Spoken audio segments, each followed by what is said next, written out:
In quiet Millbrook General Hospital, a 62-year-old night custodian was about to shatter her son's world. What started as an unexpected family visit took a shocking turn when they came face to face with decades of hidden truth. Aida Poole wasn't your typical janitor. For 15 years, she had secretly channeled her inheritance into anonymous charity, known for remaining invisible while transforming lives. When her estranged son Marcus asked, "Why can't you just be normal?" she made a decision that would unravel everything he believed about his mother. What began as painful reunion would become discovery of a hidden network saving lives. Millbrook would never be the same. Before we jump back in, tell us where you're tuning in from, and if this story touches you, make sure you're subscribed, because tomorrow I've saved something extra special for you. The fluorescent lights of Millbrook General Hospital cast their cold, sterile glow across the linoleum floors as Aida Poole pushed her cleaning cart down the empty corridor. 3 a.m. was her favorite hour, when the hospital's usual chaos settled into something resembling peace, when the only sounds were the distant hum of machines keeping vigil over sleeping patients and the soft squeak of her cart's wheels against the floor. She moved with practiced efficiency, her 62-year-old frame still strong despite the years of night shifts. The gray uniform with custodial services, embroidered in simple block letters, made her nearly invisible to the few staff members she passed. They saw her, acknowledged her with polite nods, but never really looked. It was exactly how she preferred it. "Evening, Aida," Dr. Sarah Mitchell called softly as she emerged from room 314. Her scrubs wrinkled from a long shift in the ER. "Morning, doctor," Aida replied with a gentle smile, stepping aside to let Sarah pass. She'd been cleaning these halls for 8 years now, ever since Robert's accident had changed everything. The hospital knew her as reliable, quiet, unobtrusive. They had no idea about the careful notes she took during her rounds, which families seemed to be struggling, which patients had visitors who looked worn down by worry and expense. As she mopped the floor outside the children's ward, Aida caught sight of a young mother sleeping uncomfortably in a chair beside her child's bed. The woman's purse lay open, revealing the telltale stack of medical bills and a nearly empty wallet. Aida made a mental note. Another family that might benefit from an anonymous gift, a paid parking fee perhaps, or a mysterious credit applied to their account. She finished her shift as dawn painted the hospital windows pale gold, clocking out with the same unremarkable efficiency that had defined her work for nearly a decade. The morning custodial team arrived as she left, younger faces that barely registered her presence. Perfect. The drive home to her modest apartment took 15 minutes through Millbrook's quiet suburban streets. The complex where she lived wasn't much to look at, 2-story brick buildings with small balconies and a tiny parking area. But it was clean, affordable, and most importantly, it allowed her to live well below her means without raising questions. Mrs. Patterson from 2B was retrieving her newspaper when Aida parked her aging Honda Civic. The elderly woman waved, her arthritic hand trembling slightly. Aida made another mental note. Mrs. Patterson's bills had been mysteriously paid again last month, but she'd been looking frailer lately. Perhaps it was time for another anonymous grocery delivery. "You're later than usual, dear," Mrs. Patterson called out, her voice carrying the careful cheer of someone trying not to burden others with her worries. "Double shift," Aida lied smoothly. The truth was, she'd spent an extra hour in the hospital's computer system, accessing billing records she technically shouldn't have been able to see. Her brief stint as a social worker, before everything fell apart, had taught her how to navigate institutional bureaucracies. Some skills never left you. Inside her apartment, Aida made herself a simple breakfast of toast and coffee, sitting at the small kitchen table that had seen better days. The furniture was second-hand, chosen for function over form. Anyone who visited, though few ever did, would see exactly what they expected: an aging woman living on a custodian's wages, making do with what little she had. They would never notice the locked filing cabinet hidden behind winter coats in her bedroom closet. They wouldn't think to look for the safety deposit box key taped under her bathroom drawer, or question why a woman on her salary had such detailed financial records tucked away in a shoebox beneath her bed. The inheritance from Robert's life insurance and accident settlement sat quietly in investment accounts under her maiden name, growing steadily while she lived on her hospital wages. 5 years since his death, and she still felt guilty every time she looked at the statements. Money earned through loss felt wrong somehow, but Robert would have understood what she was doing with it. He'd always believed in helping others, even when they couldn't help themselves. Her phone buzzed with a text message, startling her from her thoughts. The number wasn't in her contacts, but she recognized it immediately. Marcus. Her stomach tightened with a familiar mixture of love and dread. Flying in tonight, we'll be there around 7. No greeting, no how are you. No explanation for his first visit in 3 years. Just the bare facts, delivered with the same emotional distance that had defined their relationship since he'd moved to California. Aida stared at the message for a long moment, then set the phone aside without responding. Marcus wouldn't expect a reply anyway. He'd arrive, stay for exactly as long as guilt demanded, then leave again with visible relief. It was their pattern. She spent the day in careful preparation, hiding away anything that might raise questions. The laptop went into the closet. The financial documents disappeared into their secret places. By evening, her apartment looked exactly like what Marcus expected. The humble home of a woman who cleaned floors for a living and had nothing more interesting to occupy her time than basic survival. When the knock came at 7:15, Aida smoothed her simple blouse and opened the door to find her son standing in the hallway, his expensive suit slightly wrinkled from travel, his expression already showing the barely concealed discomfort she knew so well. Marcus had inherited his father's height and dark hair, but where Robert had possessed warmth and easy humor, their son carried himself with the rigid posture of someone constantly proving himself worthy. At 34, he was successful by any measure, a marketing executive for a tech company, living in a downtown San Francisco loft that probably cost more per month than Aida made in 6 months. "Hello, Marcus?" She stepped aside to let him enter, noting how his eyes immediately cataloged the worn furniture, the dated appliances, the general shabbiness that money could have easily fixed. "Mom." He kissed her cheek dutifully, his cologne expensive and foreign in the small space. "You look tired." It wasn't concern exactly, more like an observation made about a piece of furniture that had seen better days. Aida closed the door and followed him into the living room, where he perched on the edge of her sofa as if planning a quick escape. "How was your flight?" she asked, settling into her chair, the one good piece of furniture in the room, though Marcus wouldn't know that the seemingly modest recliner had cost more than most people's monthly salary. Ergonomic support for her back, a necessity after years of physical labor, but disguised to look like something from a discount store. "Fine. Delayed in Denver, but that's nothing new." His fingers drummed against his knee, a nervous habit from childhood that he'd never outgrown. "I can't stay long."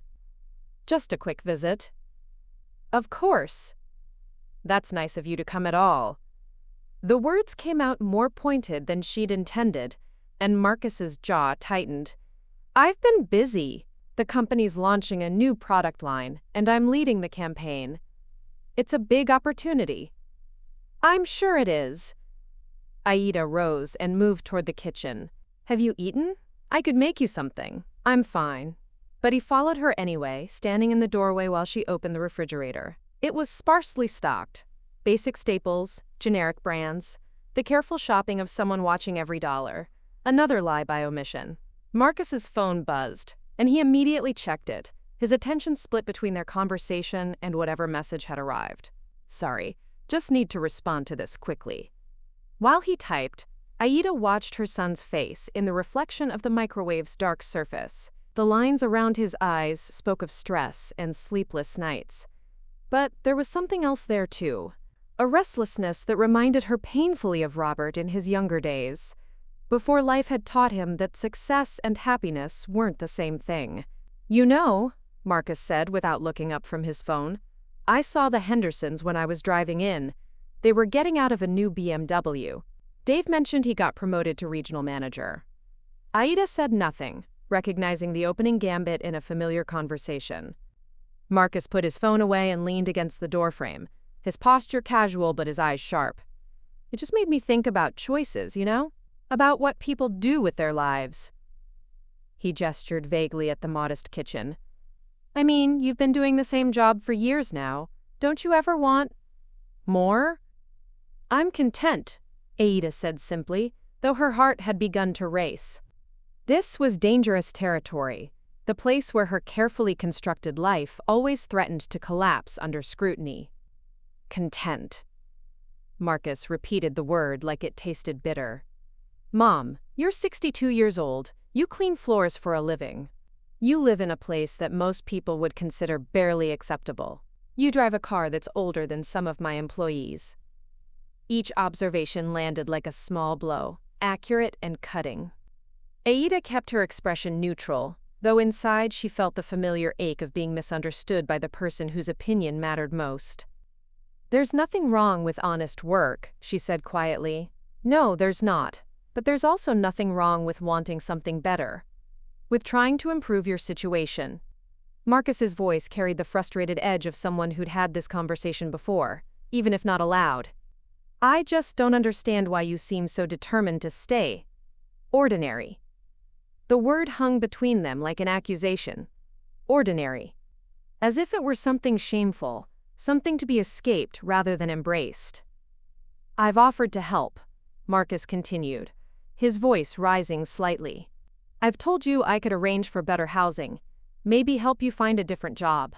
Something with more dignity. My work has dignity, Aida replied, but her son was already shaking his head. You know what I mean. When people ask me about my family, I never know what to say. My mother is… What? A night shift janitor who lives in subsidized housing and drives a 15-year-old car? He ran his hands through his hair, frustration radiating from every line of his body. God, Mom, why can't you just be normal? The question hit Aida like a physical blow. She gripped the edge of the counter, feeling the weight of every secret she carried, every choice she'd made to appear small and unremarkable, while living a life that was anything but ordinary. For a moment the kitchen fell silent, except for the hum of the refrigerator and the distant sound of Mrs. Patterson's television through the thin walls. Marcus seemed to realize the harshness of his words, his face flushing with embarrassment, but he didn't apologize. Instead, he looked away, his discomfort with the situation, with her, written clearly across his features. Aida stared at her son, this stranger who had once been the center of her universe, and felt something shift inside her chest, a decision crystallizing like water becoming ice. For 8 years, she had hidden her true life from him, accepting his judgment, his shame, his assumption that she was less than what he needed her to be. But perhaps it was time for him to see what normal really looked like. Marcus, she said quietly, her voice carrying a steadiness that made him look up. What if I told you that you don't know me at all? He frowned, clearly expecting another round of defensive explanations. What do you mean? Aida straightened, feeling the weight of her secret life settling around her shoulders like armor she'd forgotten she was wearing. I mean that everything you think you know about my life, about who I am and what I do, it's all wrong. Marcus's frown deepened. Mom, I don't understand what you're… Get your coat, Aida interrupted, already moving toward the closet, where she kept the locked filing cabinet hidden behind winter clothes. There's something I need to show you. Marcus's hand tightened on his car keys as he watched his mother disappear into her bedroom closet. The sound of moving hangers and shifting boxes echoed through the thin walls, followed by the distinctive click of a lock being opened. His skepticism warred with curiosity as Aida emerged carrying a manila folder thick enough to choke a horse.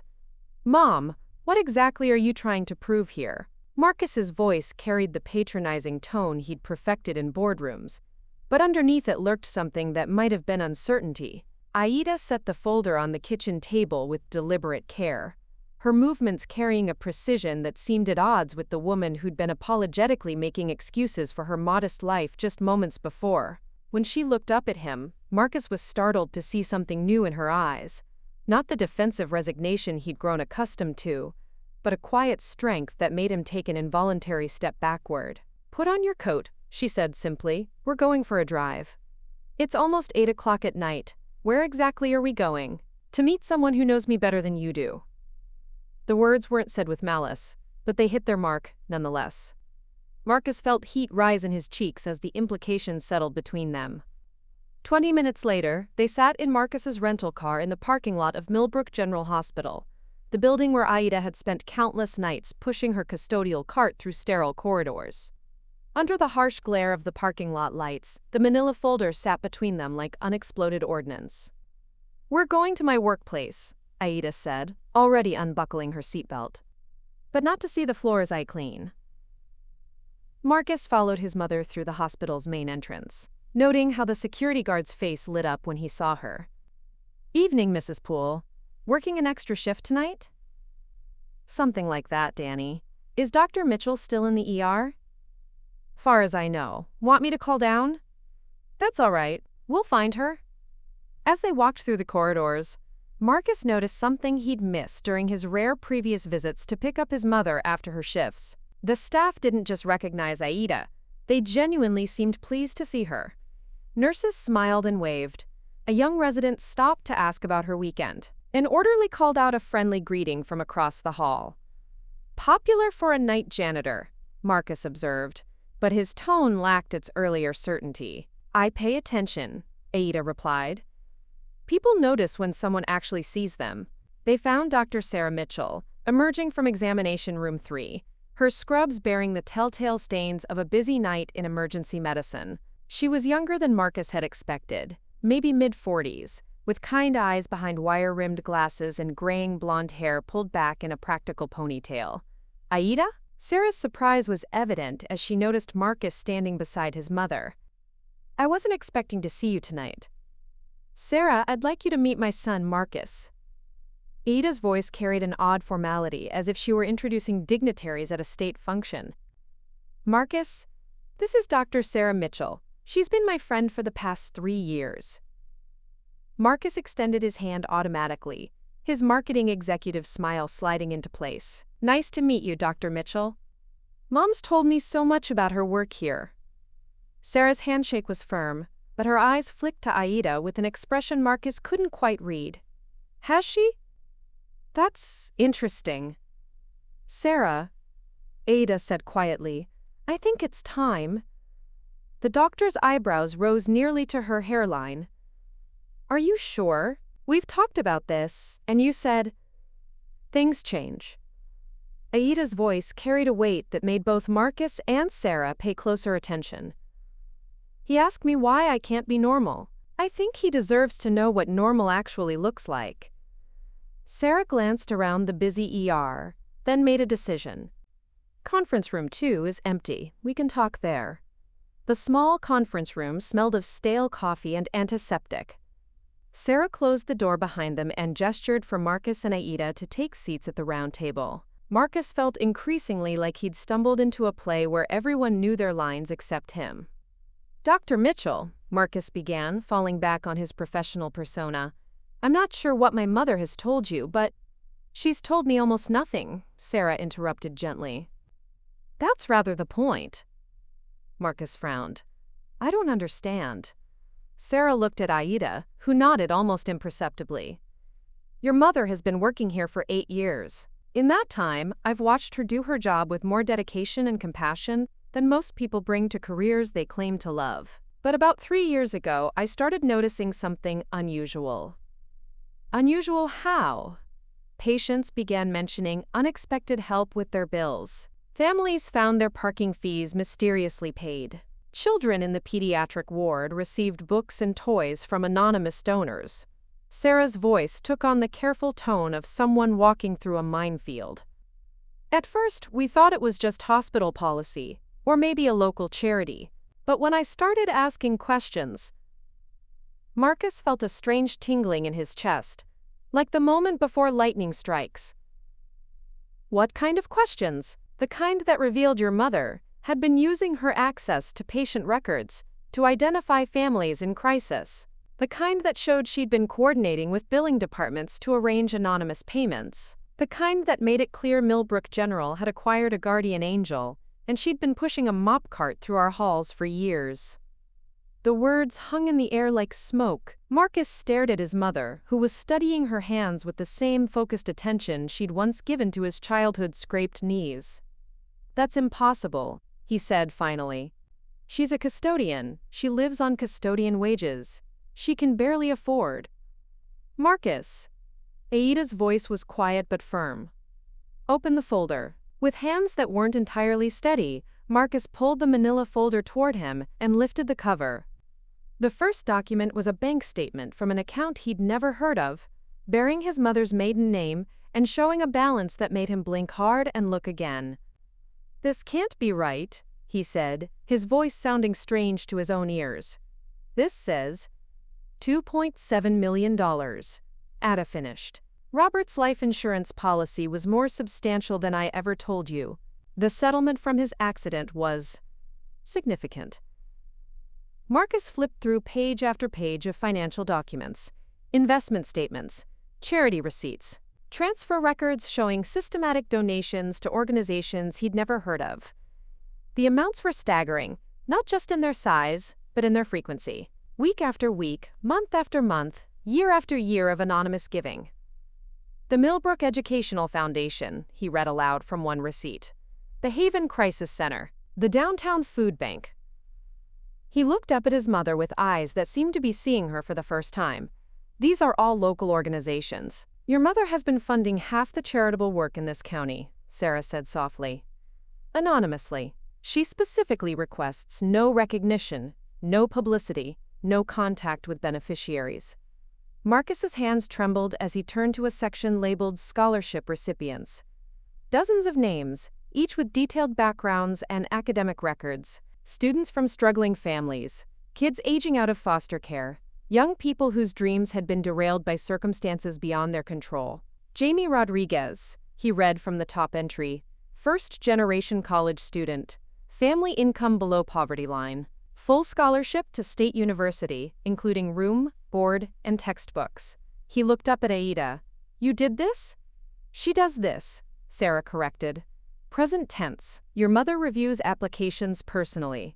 She follows up on recipients' progress. Last month, she arranged for emergency funding when one of her students needed surgery and couldn't afford to miss the semester." Marcus felt like he was drowning in information that didn't compute with anything he thought he knew about his life. But you live like..." He gestured helplessly at his mother's simple clothes, her practical shoes, her careful way of counting exact change at restaurants. "Like someone who knows the value of money," Aida said. "Like someone who understands that what you spend on yourself is money you can't spend on others." "The car," Marcus said suddenly. "Your apartment. The second-hand furniture. You could afford." "I could afford to live in a mansion," Aida agreed. "I could drive a luxury car and eat at expensive restaurants and buy designer clothes. But every dollar I spend on those things is a dollar that doesn't go to a scholarship fund or a crisis shelter or a family struggling with medical bills." Sarah leaned forward. "Marcus, your mother has personally funded 3 different scholarship programs, kept 2 crisis centers operational during budget shortfalls, and provided emergency assistance to more than 200 families in this county alone. And she's done it all while working night shifts at this hospital so no one would question where her time goes during the day." Marcus stared at the documents spread before him, numbers and names blurring together as his worldview shifted like sand beneath his feet. "Why?" he asked finally. "Why keep it secret? Why let me think?" "Think what?" Aida's voice was gentle but relentless. "Think I was a failure? Think I was someone to be ashamed of?" The words hit their target with surgical precision. Marcus felt his face burn with the memory of every dismissive comment, every suggestion that his mother needed to improve her situation, every moment he'd felt embarrassed to mention her to colleagues or friends. I didn't.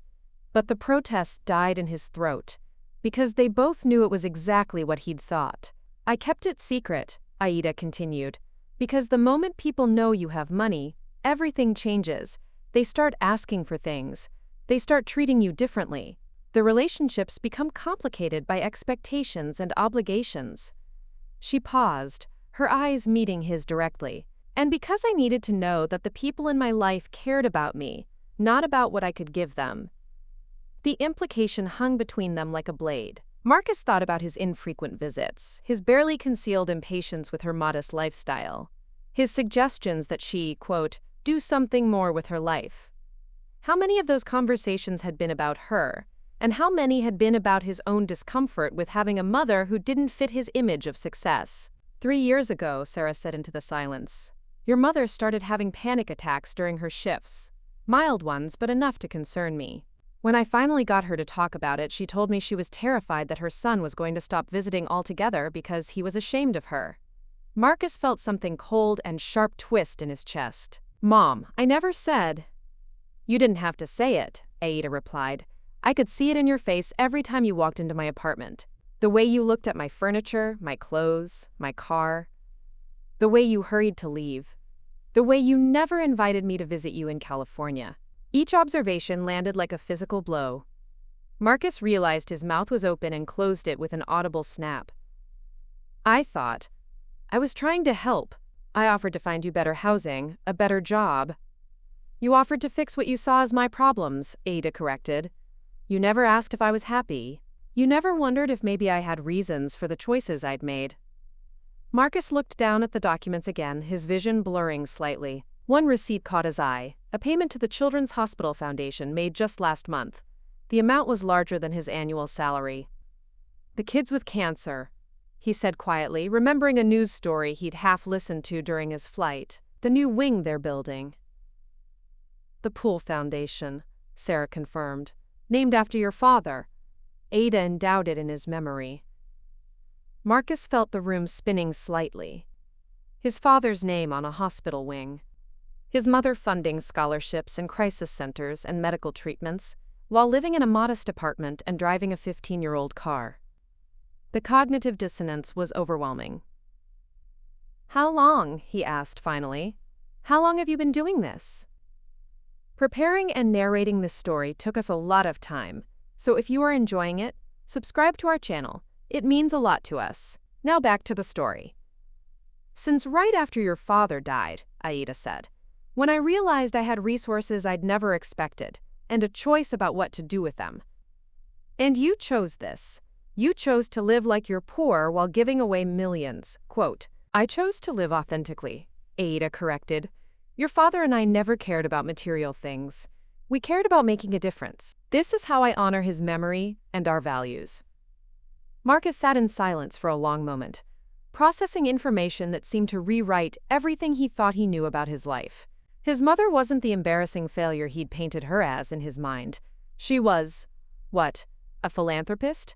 A secret millionaire? A woman who'd been quietly changing lives while he complained about her lack of ambition? The normal life you wanted me to have, Aida said softly. What would that look like to you? Marcus opened his mouth to answer, then closed it again. What had he wanted? For her to remarry someone with money? To find a better job that would make him feel less embarrassed at company parties? To move to a nicer neighborhood so he wouldn't have to explain her modest circumstances to his friends? He began then stopped. What he'd wanted was selfish.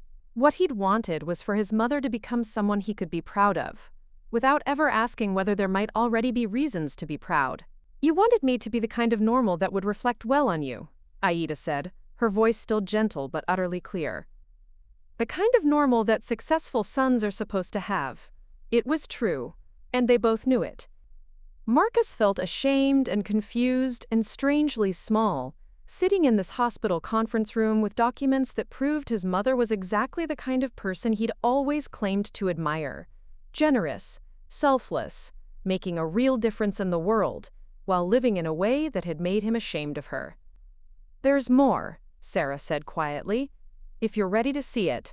Marcus looked at his mother, this stranger who'd raised him, who'd been hiding in plain sight for years, while he'd been too blind and self-absorbed to really see her. More? Ada nodded toward the folder. The scholarship recipients, the crisis center clients, the families we've helped. She paused. Maybe it's time you met some of them, showing the barely concealed discomfort she knew so well. Marcus had inherited his father's height and dark hair, but where Robert had possessed warmth and easy humor, Their son carried himself with the rigid posture of someone constantly proving himself worthy. At 34, he was successful by any measure, a marketing executive for a tech company, living in a downtown San Francisco loft that probably cost more per month than Aida made in 6 months. "Hello, Marcus." She stepped aside to let him enter, noting how his eyes immediately cataloged the worn furniture, the dated appliances, the general shabbiness that money could have easily fixed. "Mom." He kissed her cheek dutifully, his cologne expensive and foreign in the small space. "You look tired." It wasn't concern exactly, more like an observation made about a piece of furniture that had seen better days. Aida closed the door and followed him into the living room, where he perched on the edge of her sofa as if planning a quick escape. "How was your flight?" she asked, settling into her chair, the one good piece of furniture in the room, though Marcus wouldn't know that the seemingly modest recliner had cost more than most people's monthly salary. Ergonomic support for her back, a necessity after years of physical labor, but disguised to look like something from a discount store. "Fine. Delayed in Denver, but that's nothing new." His fingers drummed against his knee, a nervous habit from childhood that he'd never outgrown. "I can't stay long, just a quick visit." "Of course. That's nice of you to come at all." The words came out more pointed than she'd intended, and Marcus's jaw tightened. "I've been busy. The company's launching a new product line, and I'm leading the campaign. It's a big opportunity." "I'm sure it is." Aida rose and moved toward the kitchen. "Have you eaten? I could make you something." "I'm fine." But he followed her anyway, standing in the doorway while she opened the refrigerator. It was sparsely stocked.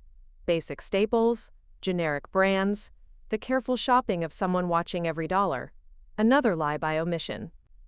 Marcus's phone buzzed, and he immediately checked it, his attention split between their conversation and whatever message had arrived. "Sorry, just need to respond to this quickly." While he typed, Aida watched her son's face in the reflection of the microwave's dark surface. The lines around his eyes spoke of stress and sleepless nights, but there was something else there too. A restlessness that reminded her painfully of Robert in his younger days, before life had taught him that success and happiness weren't the same thing. "You know," Marcus said without looking up from his phone, "I saw the Hendersons when I was driving in. They were getting out of a new BMW. Dave mentioned he got promoted to regional manager." Aida said nothing, recognizing the opening gambit in a familiar conversation. Marcus put his phone away and leaned against the doorframe, his posture casual but his eyes sharp. "It just made me think about choices, you know. About what people do with their lives." He gestured vaguely at the modest kitchen. "I mean, you've been doing the same job for years now. Don't you ever want more?" "I'm content," Aida said simply, though her heart had begun to race. This was dangerous territory, the place where her carefully constructed life always threatened to collapse under scrutiny. "Content." Marcus repeated the word like it tasted bitter. "Mom, you're 62 years old. You clean floors for a living. You live in a place that most people would consider barely acceptable. You drive a car that's older than some of my employees." Each observation landed like a small blow, accurate and cutting. Aida kept her expression neutral, though inside she felt the familiar ache of being misunderstood by the person whose opinion mattered most. "There's nothing wrong with honest work," she said quietly. "No, there's not. But there's also nothing wrong with wanting something better, with trying to improve your situation." Marcus's voice carried the frustrated edge of someone who'd had this conversation before, even if not aloud. "I just don't understand why you seem so determined to stay. Ordinary." The word hung between them like an accusation. Ordinary. As if it were something shameful, something to be escaped rather than embraced. "I've offered to help," Marcus continued, his voice rising slightly. "I've told you I could arrange for better housing, maybe help you find a different job. Something with more dignity." "My work has dignity," Aida replied, but her son was already shaking his head. "You know what I mean. When people ask me about my family, I never know what to say. My mother is, what, a night shift janitor who lives in subsidized housing and drives a 15-year-old car?" He ran his hands through his hair, frustration radiating from every line of his body. God, Mom, why can't you just be normal? The question hit Aida like a physical blow. She gripped the edge of the counter, feeling the weight of every secret she carried, every choice she'd made to appear small and unremarkable, while living a life that was anything but ordinary. For a moment, the kitchen fell silent, except for the hum of the refrigerator and the distant sound of Mrs. Patterson's television through the thin walls. Marcus seemed to realize the harshness of his words, his face flushing with embarrassment, but he didn't apologize. Instead, he looked away, his discomfort with the situation, with her, written clearly across his features. Aida stared at her son, this stranger who had once been the center of her universe, and felt something shift inside her chest. A decision crystallizing like water becoming ice. For 8 years, she had hidden her true life from him, accepting his judgment, his shame, his assumption that she was less than what he needed her to be. But perhaps it was time for him to see what normal really looked like. "Marcus," she said quietly, her voice carrying a steadiness that made him look up. "What if I told you that you don't know me at all?" He frowned, clearly expecting another round of defensive explanations. "What do you mean?" Aida straightened, feeling the weight of her secret life settling around her shoulders like armor she'd forgotten she was wearing. "I mean that everything you think you know about my life, about who I am and what I do, it's all wrong." Marcus's frown deepened. "Mom, I don't understand what you're—" "Get your coat," Aida interrupted, already moving toward the closet where she kept the locked filing cabinet hidden behind winter clothes. "There's something I need to show you." The Haven Crisis Center occupied a converted Victorian house on the outskirts of Millbrook's downtown district, its weathered blue paint and sagging front porch giving it the appearance of a building that had seen better days. Marcus followed his mother up the cracked walkway, his mind still reeling from the revelations in Dr. Mitchell's conference room. The manila folder tucked under his arm felt heavier than it should have, weighted with the implications of every document inside. "It's almost 9:30, Marcus said, checking his watch. "Won't they be closed?" "Maria works late," Aida replied, her voice carrying the confidence of someone who knew the rhythms of this place intimately. "She's usually here until at least 10, sometimes later if there's a crisis." As if summoned by her words, the front door opened before they reached it. A woman in her early 50s emerged. Her dark hair streaked with silver and pulled back in a practical bun. She wore jeans and a sweater that had seen better days, but her eyes were sharp and assessing as they took in the unexpected visitors. "Aida?" Maria Santos's voice carried surprise, and something that might have been wariness. "I wasn't expecting you tonight." "Maria, I'd like you to meet my son, Marcus." Aida's introduction carried the same formal weight it had held at the hospital. "Marcus, this is Maria Santos. She runs the Haven." Marcus extended his hand, noting how Maria's grip was firm but brief, her attention already shifting back to Aida with questions in her eyes. "Is everything all right? You look different," Aida finished with a slight smile. "I know. It's been a night for revelations." Maria's gaze flicked between mother and son, clearly trying to read the situation. "Would you like to come in? I was just finishing up some paperwork." The interior of the Haven was a study in organized chaos. The front room had been converted into a reception area, with mismatched furniture arranged to create comfortable conversation spaces. Children's toys were scattered across a worn rug, and the walls were covered with drawings and thank you cards that spoke of the families who had found shelter here. "Coffee," Maria offered, but her tone suggested she was still trying to understand why Aida had brought her son to the crisis center at nearly 10 o'clock at night. "Please," Aida said, settling into one of the worn armchairs. "Maria, Marcus has some questions about my work here." Maria's eyebrows rose slightly. "Your work here?" Marcus looked between the two women, feeling like he was missing crucial context. "I'm sorry, I don't understand. What work?" Quote. The silence that followed was charged with the weight of secrets about to be revealed. Maria poured coffee from a pot that had clearly been sitting too long, her movements deliberate as she seemed to weigh her words. "Your mother," Maria said finally, "has been the anonymous benefactor keeping this place running for the past 6 years." Marcus felt the now familiar sensation of his worldview shifting again. Anonymous benefactor? The letters started arriving in 2018, Maria continued, settling into the chair across from them. No return address, no signature, just signed with the letter A. At first, it was small amounts, a few $100s to help with utilities or groceries. But then, she gestured around the room, and Marcus began to notice details he'd missed before. The furnishings might be mismatched, but they were sturdy and well-maintained. The children's area had quality toys and books. The kitchen, visible through a doorway, was equipped with commercial-grade appliances. The donations got larger, Maria continued. More regular. Every month, sometimes twice a month. Always cash, always anonymous. When we needed a new roof last year, the exact amount appeared in our mailbox within a week of us discussing it at a board meeting.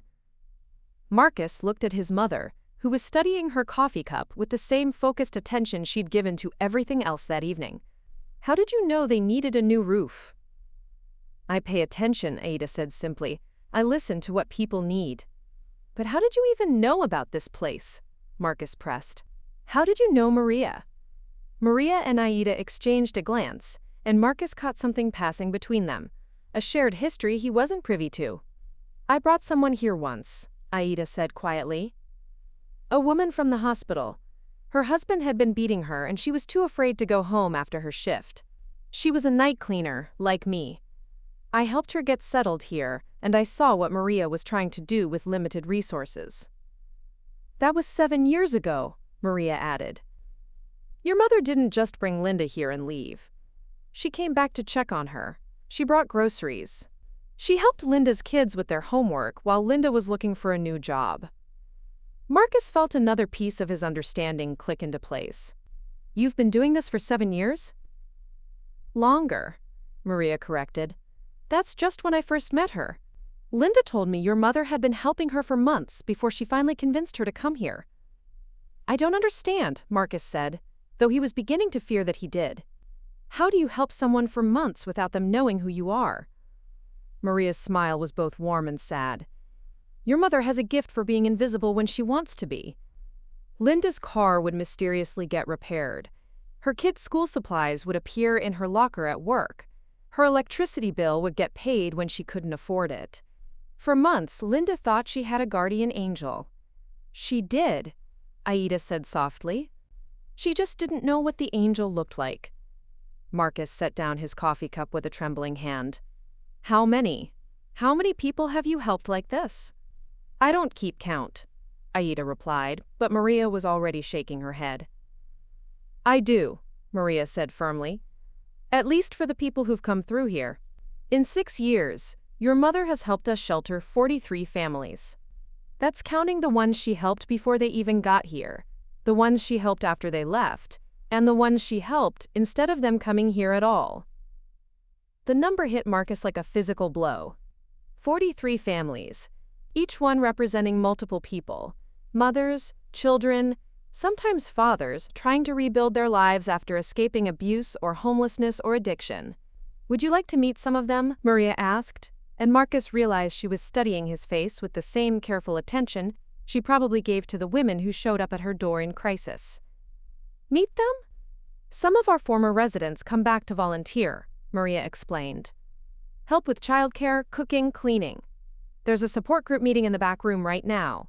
Women who've been where our current residents are, offering guidance and hope. Marcus looked at his mother, who was watching him with an expression he couldn't quite read. They don't know you're their benefactor? No, Aida said firmly, and I'd prefer to keep it that way.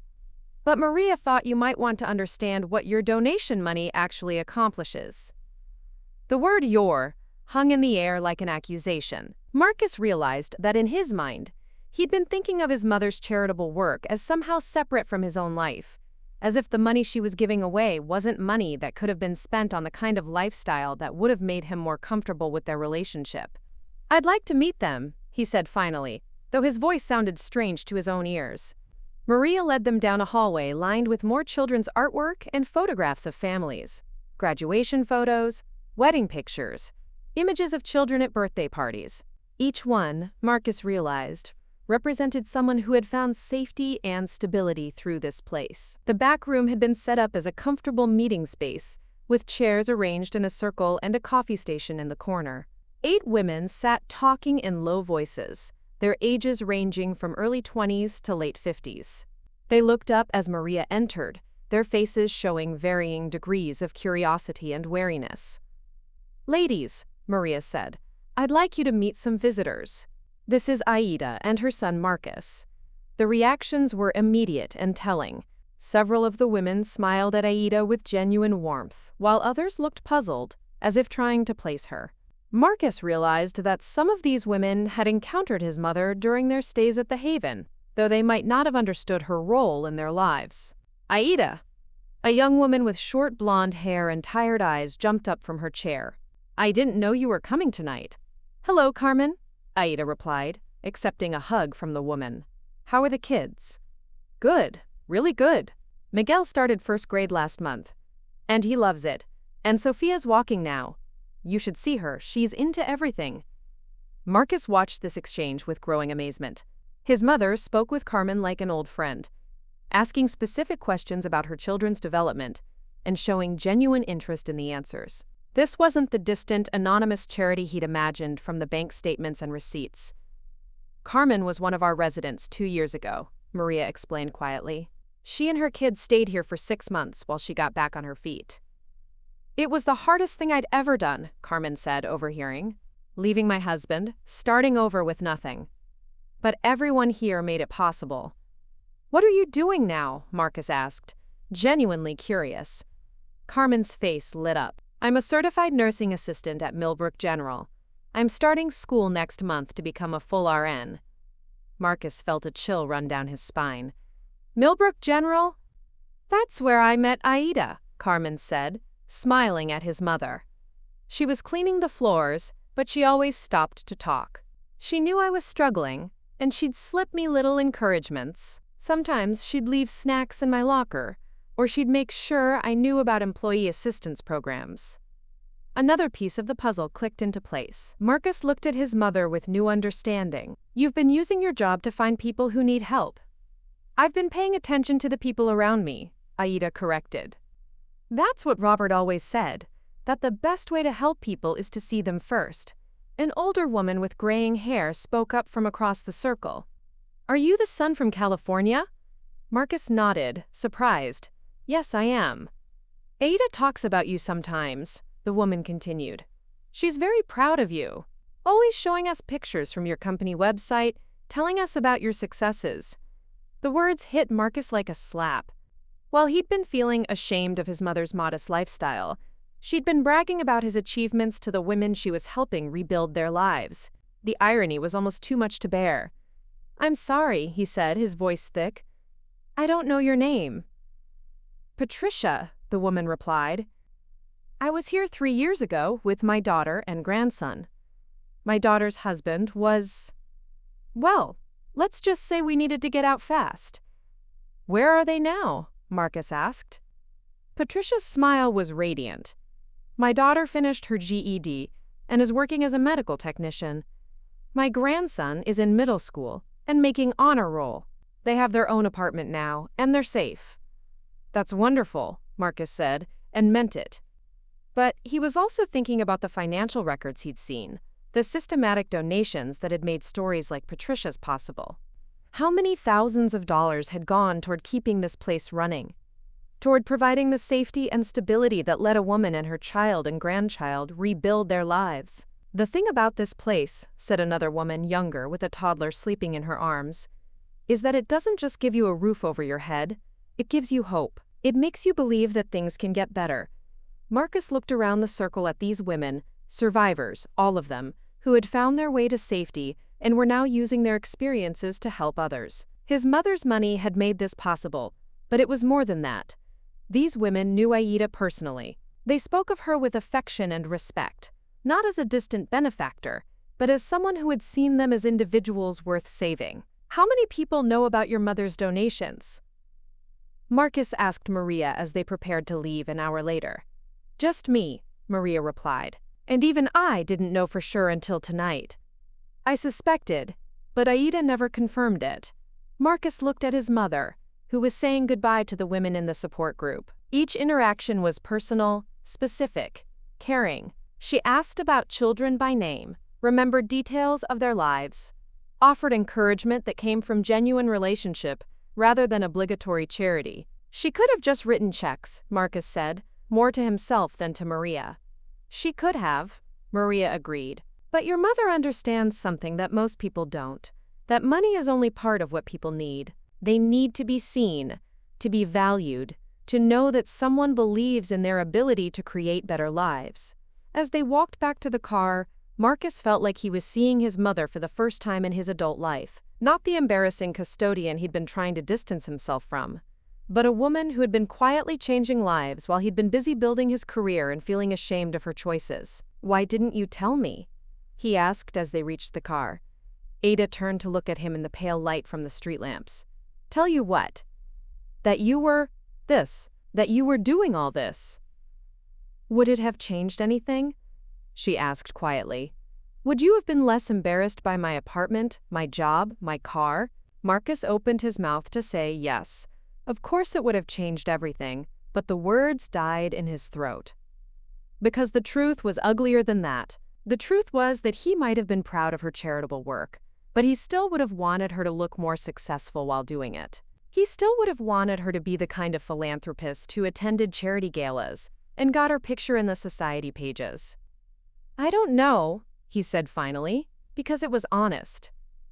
Aida nodded as if she'd expected that answer. "The work matters more than the recognition, Marcus. The lives we touch matter more than the image we project." As they drove away from the Haven, Marcus found himself thinking about the women in that support group, about Carmen and Patricia and the others who had found safety and hope through his mother's anonymous generosity. He thought about the 43 families Maria had mentioned, about the children who were safe and the women who were free, and the lives that had been fundamentally altered by his mother's quiet interventions. And he thought about his own life, his own priorities, his own definition of success and normal and worthiness. For the first time in years, he was beginning to suspect that maybe his mother wasn't the one who needed to change, showing the barely concealed discomfort she knew so well. Marcus had inherited his father's height and dark hair, but where Robert had possessed warmth and easy humor, their son carried himself with the rigid posture of someone constantly proving himself worthy. At 34, he was successful by any measure, a marketing executive for a tech company, living in a downtown San Francisco loft that probably cost more per month than Aida made in 6 months. "Hello, Marcus." She stepped aside to let him enter, noting how his eyes immediately cataloged the worn furniture, the dated appliances, the general shabbiness that money could have easily fixed. "Mom." He kissed her cheek dutifully, his cologne expensive and foreign in the small space. "You look tired." It wasn't concern exactly. More like an observation made about a piece of furniture that had seen better days.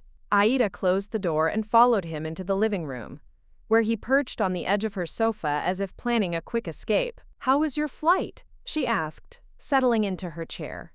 The one good piece of furniture in the room, though Marcus wouldn't know that the seemingly modest recliner had cost more than most people's monthly salary.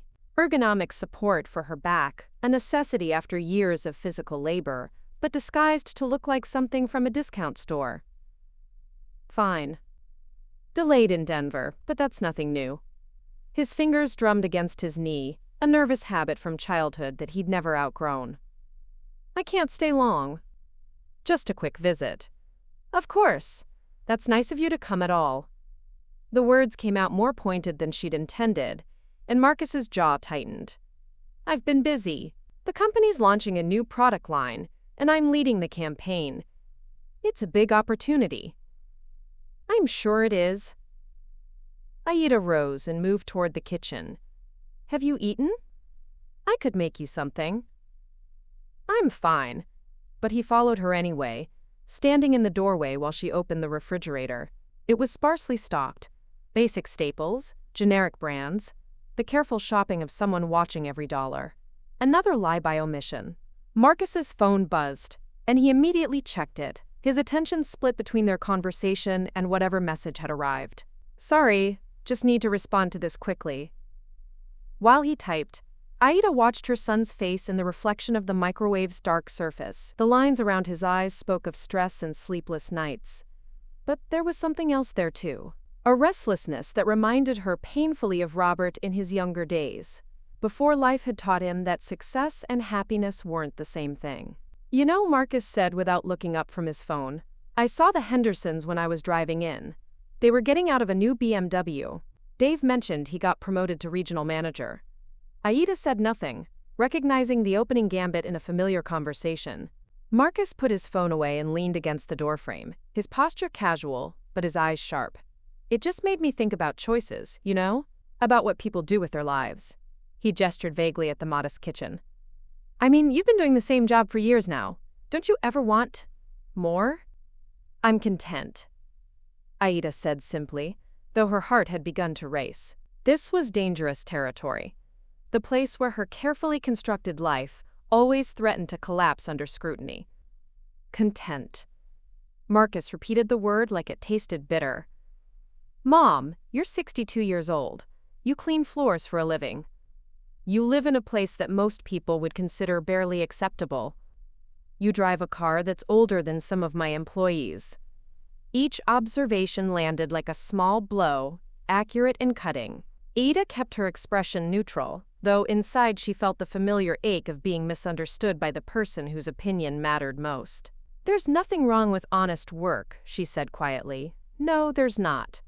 But there's also nothing wrong with wanting something better. With trying to improve your situation." Marcus's voice carried the frustrated edge of someone who'd had this conversation before, even if not aloud. "I just don't understand why you seem so determined to stay ordinary." The word hung between them like an accusation. Ordinary. As if it were something shameful, something to be escaped rather than embraced. "I've offered to help," Marcus continued, his voice rising slightly. "I've told you I could arrange for better housing, maybe help you find a different job. Something with more dignity." "My work has dignity," Aida replied, but her son was already shaking his head. "You know what I mean. When people ask me about my family, I never know what to say. My mother is... what? A night shift janitor who lives in subsidized housing and drives a 15-year-old car?" He ran his hands through his hair, frustration radiating from every line of his body. God, Mom, why can't you just be normal?"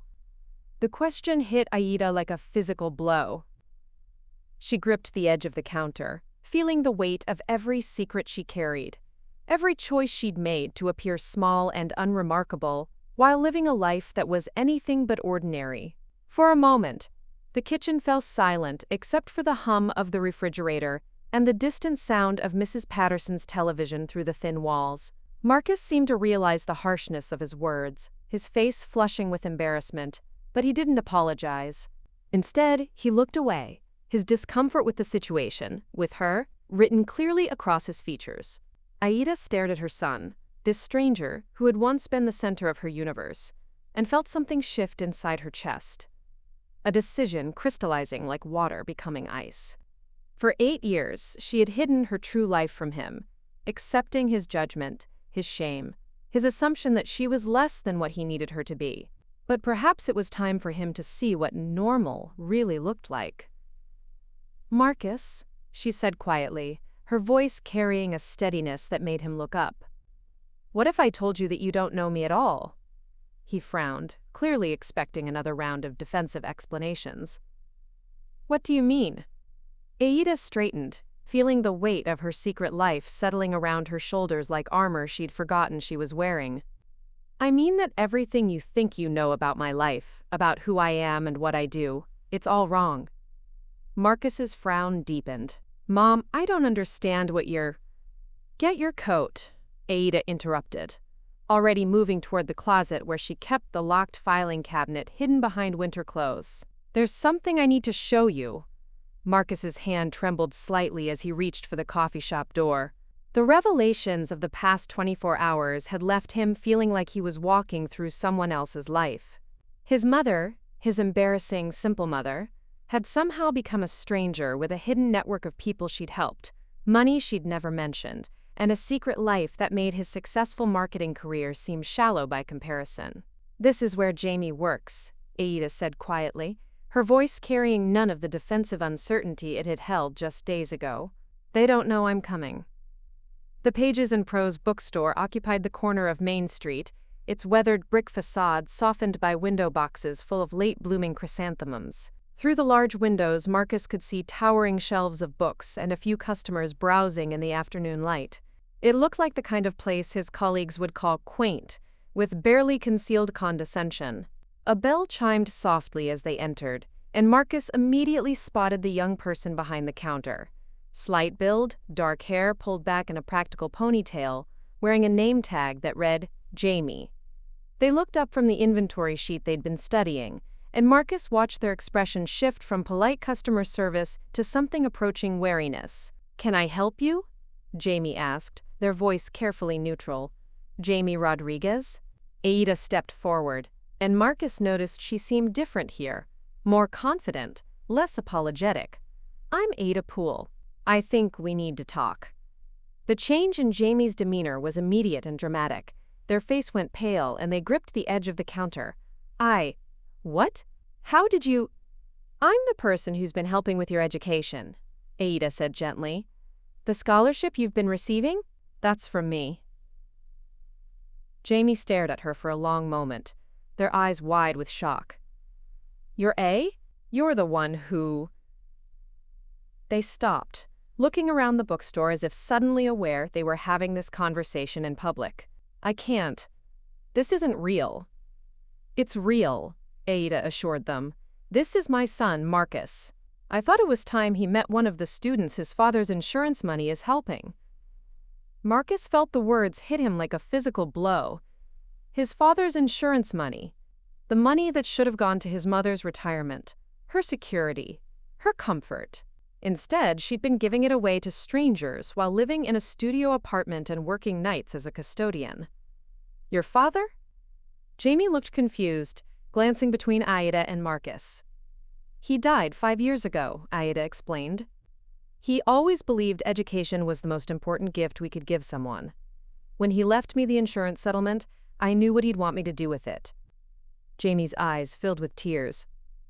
"I don't understand. Why me? I never even met you before today." "Dr. Mitchell at the hospital mentioned your mother's situation when she was brought in after her car accident. Single mother, working 2 jobs, brilliant daughter who might have to give up college because of medical bills." Aida's voice was matter-of-fact, but Marcus could hear the warmth underneath.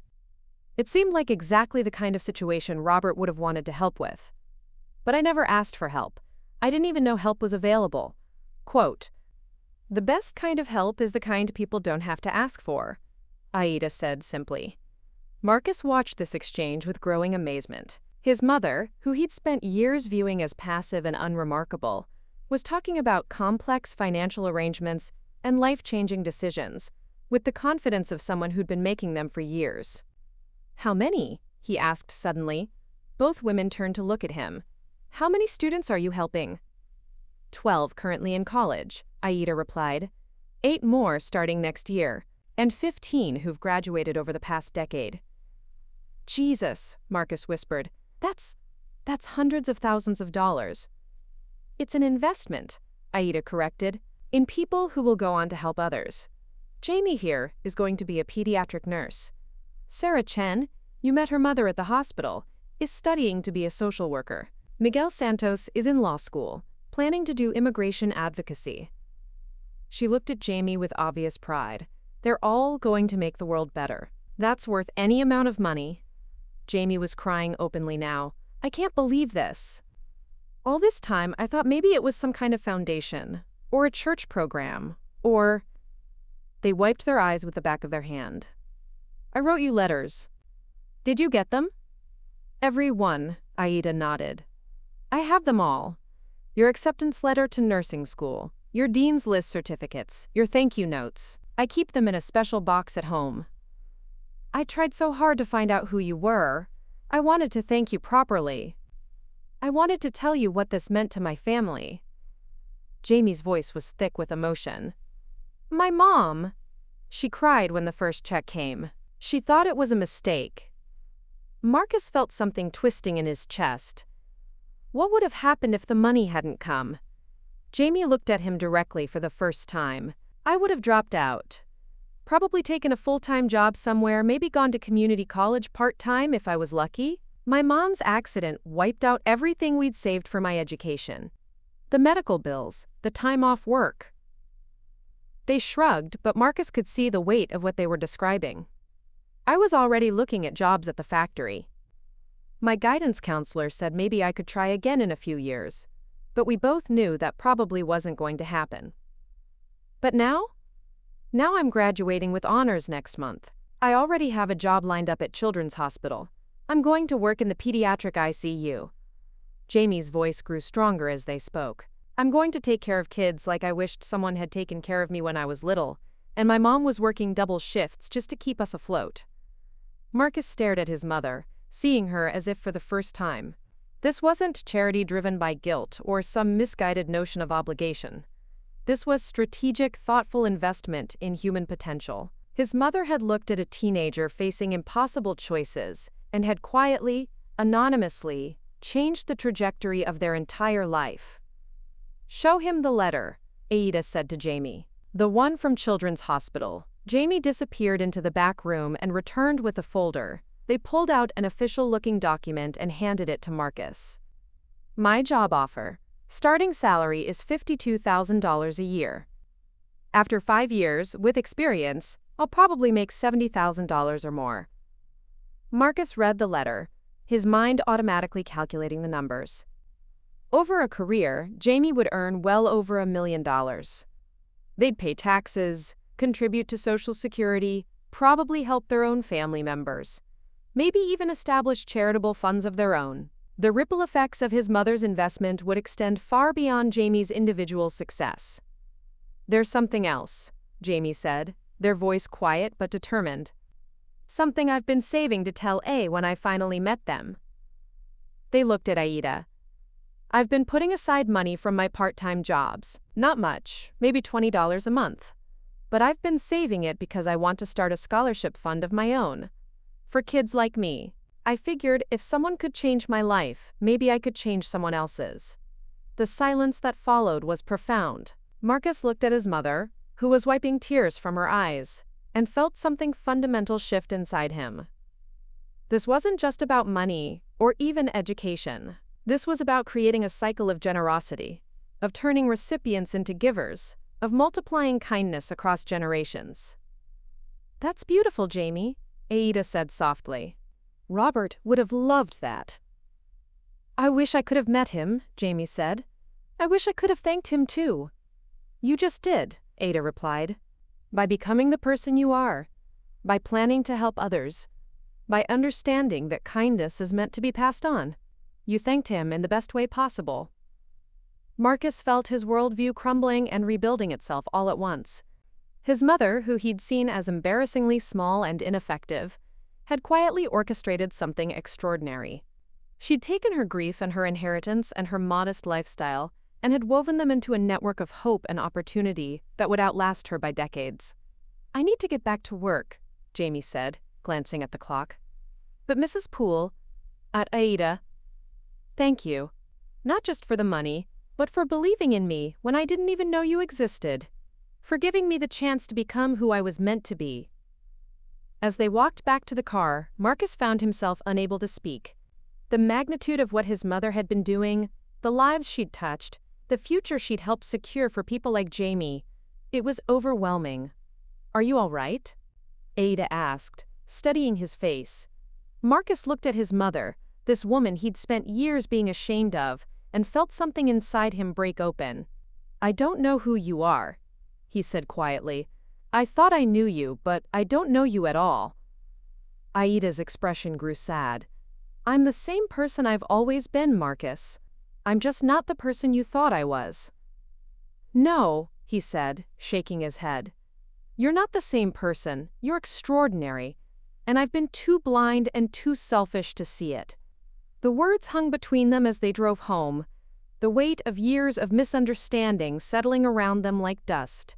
Marcus stared out the window at the familiar streets of Millbrook, seeing them differently now, not as the disappointing small town where his mother had settled for less, but as the place where she'd chosen to quietly change the world, one student at a time. They drove in silence back to Aida's apartment, the weight of the afternoon's revelations settling between them like a living thing. Marcus stared out the passenger window, his mind reeling from everything he'd learned. The scholarship program, the crisis center, the network of lives his mother had touched. It was overwhelming, but he sensed there was still more she wasn't telling him. "Pull over," he said suddenly as they neared Maple Street. Ida glanced at him in surprise. "What?" "Pull over. Please." His voice was tight, controlled in the way it got when he was fighting to maintain composure. "I need to understand something." She guided the car to the curb beside Miller's Park, the small playground where Marcus had spent countless afternoons as a child. The swings moved gently in the autumn breeze, empty now in the late afternoon light. "Why?" Marcus turned to face his mother, his successful businessman's facade finally cracking. "Why are you doing this? The money? The secrecy? The entire double life? What aren't you telling me?" Aida's hands remained on the steering wheel, her knuckles white. For a moment, Marcus thought she might start the car and drive away rather than answer. When she finally spoke, her voice was barely above a whisper. "Because I killed you once." The words hit Marcus like a physical blow. "What?" "Not literally, but I came close enough that it might as well have been the same thing." Ada's eyes fixed on the playground, her gaze distant. "You were 8 years old. We were at Lake Millbrook for your school's end-of-year picnic. You were so excited. You'd been talking about it for weeks." Marcus felt something cold settle in his stomach. "Mom, I don't remember." "You wouldn't. The doctor said that was normal, that trauma sometimes erases the memories around it. But I remember every detail." Her voice grew steadier, as if she'd rehearsed this confession countless times. "I was supposed to be watching you. Robert was setting up the picnic tables with the other fathers, and I was responsible for keeping track of you and the other kids near the water." A flash of something, water, sunlight, the sound of children laughing, flickered through Marcus's mind, but it was gone before he could grasp it. "My supervisor from the county called," Aida continued. "There was an emergency with one of my cases, a family I'd been working with for months. The father had been drinking again, and the neighbors had called in a domestic disturbance. I should have ignored the call, should have told them to handle it without me. But I thought I could help, thought I could make a difference." "What happened?" Marcus asked, though part of him didn't want to know. "I took the call. Stood there by the picnic tables, trying to talk the situation down over the phone while keeping one eye on you kids. You were playing by the water's edge with Tommy Harrison and Sarah Chen, just splashing around in the shallows. It looked safe. It looked." She stopped, her breath catching. "I got distracted. The case was complicated, and I was trying to coordinate with the police and the shelter, and for maybe 10 minutes, I forgot where I was." The cold in Marcus's stomach was spreading, and with it came fragments of memory, the sensation of water closing over his head, the burning in his lungs, the terrible silence beneath the surface. "When I looked up, you were gone," Aida said. "Just gone. The other kids were still playing, but you weren't with them. I ran to the water, screaming your name, and then I saw you, about 20 feet out, where the bottom drops off. You tried to follow a ball that had floated away, and you couldn't swim well enough to get back." Marcus's hands were shaking now. He could almost feel it, the panic, the water filling his mouth, the way the sunlight had looked from underwater. "Robert got to you first," Aida continued, tears streaming down her face. "He dove in fully clothed and pulled you out. You weren't breathing, Marcus. You were blue, and you weren't breathing.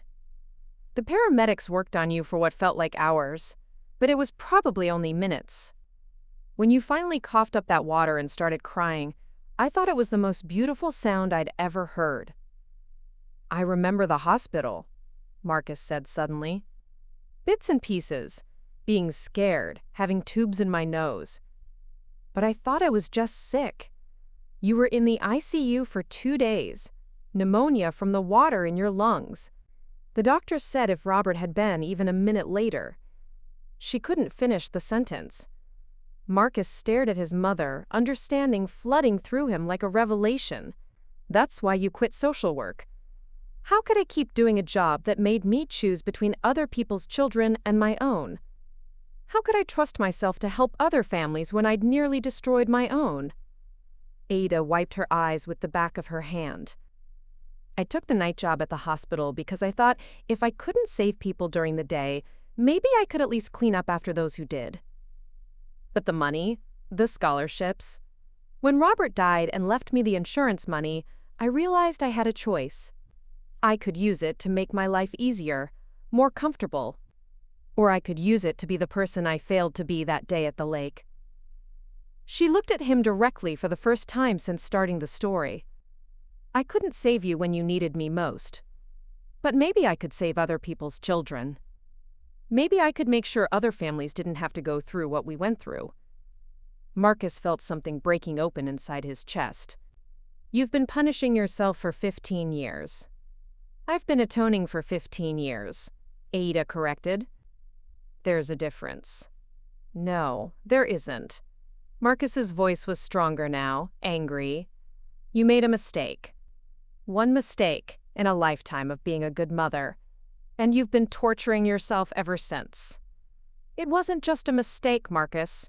It was a choice. I chose to prioritize someone else's crisis over my own child's safety.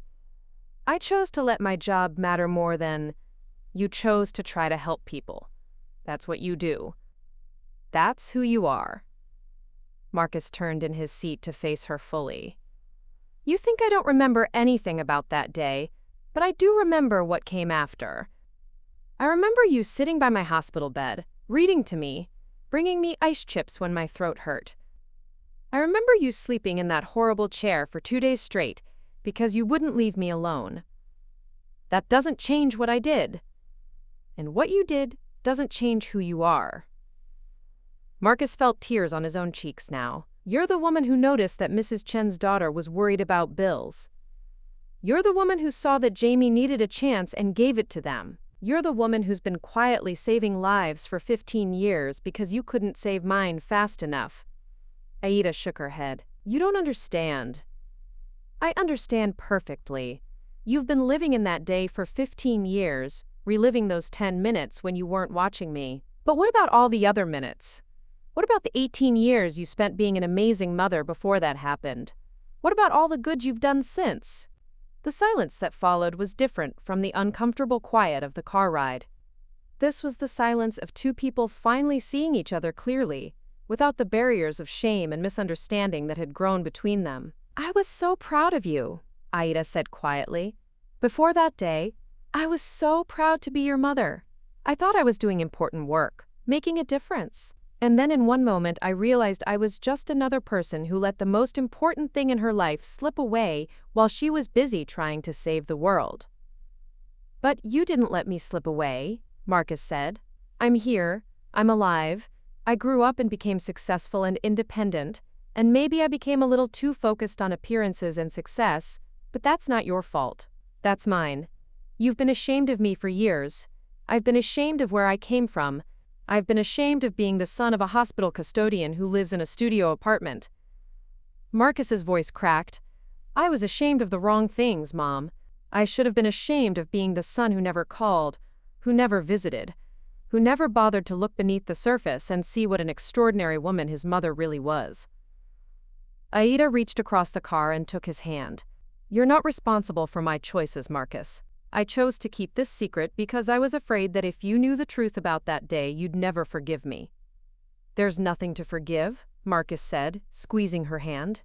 There's only something to understand. You've spent 15 years trying to earn forgiveness for something that didn't need forgiving in the first place. They sat in the car as the sun set over Miller's Park, mother and son finally seeing each other without the weight of secrets and misunderstandings. Marcus looked at the playground where he'd played as a child, and for the first time in his adult life, he felt proud of where he'd come from. What happens now? He asked. Aida smiled through her tears. Now we figure out how to move forward. Together. I want to help, Marcus said. With the scholarships, the crisis center, all of it. I want to be part of what you're doing. You don't have to do that. Yes, I do, not because I owe you anything, but because it's the right thing to do. Because it's what Dad would have wanted. Because it's what I want. He looked at his mother, this woman who had quietly changed so many lives while carrying the weight of one moment of human imperfection. I want to learn how to be as good a person as you are. As they drove home, Marcus felt something he hadn't experienced in years, the simple, uncomplicated pride of being Aida Poole's son. The Hampton Inn on Route 9 had seemed like a refuge when Marcus checked in 3 days ago. Now sitting on the edge of the bed at 2 a.m., staring at his laptop screen, it felt like a prison. The cursor blinked in the search bar, waiting for him to type the words that would make it all real. Millbrook Lake, drowning 2016. He finally typed, his fingers hesitant on the keys. The first result was a brief article from the Millbrook Gazette, local boy rescued from lake after near drowning. The accompanying photo showed a much younger version of himself being loaded into an ambulance, his father's soaked clothes visible in the background. Marcus stared at the image, trying to reconcile it with the fragments of memory that had been surfacing since his mother's confession. He clicked through to the next article, this one from the county paper. Emergency response team saves 8-year-old at school picnic. The details were sparse, but consistent with what Aida had told him. The writer had focused on the heroic rescue efforts, the quick thinking of the paramedics, the relief of the family. There was no mention of distracted supervision or work calls. Marcus closed the laptop and walked to the window. The parking lot was empty except for a few cars, their surfaces gleaming with dew under the fluorescent lights. He pressed his forehead against the cool glass, remembering the sensation of water closing over his head, the way the world had gone quiet beneath the surface. His phone buzzed. A text from his assistant back in Chicago. Morrison presentation moved to Thursday.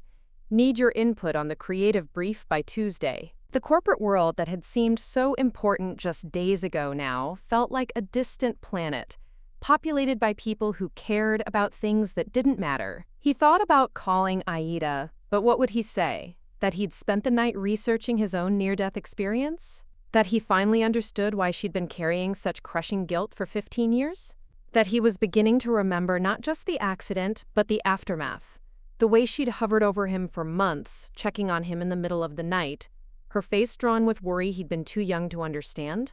Another memory surfaced, his mother turning down a promotion at the county office because it would have meant more travel, more time away from home. He'd been maybe 10 years old, and he'd asked her why she didn't want the better job. Because the most important job I have is being your mother, she'd said simply. At the time, he'd thought it was just something parents said.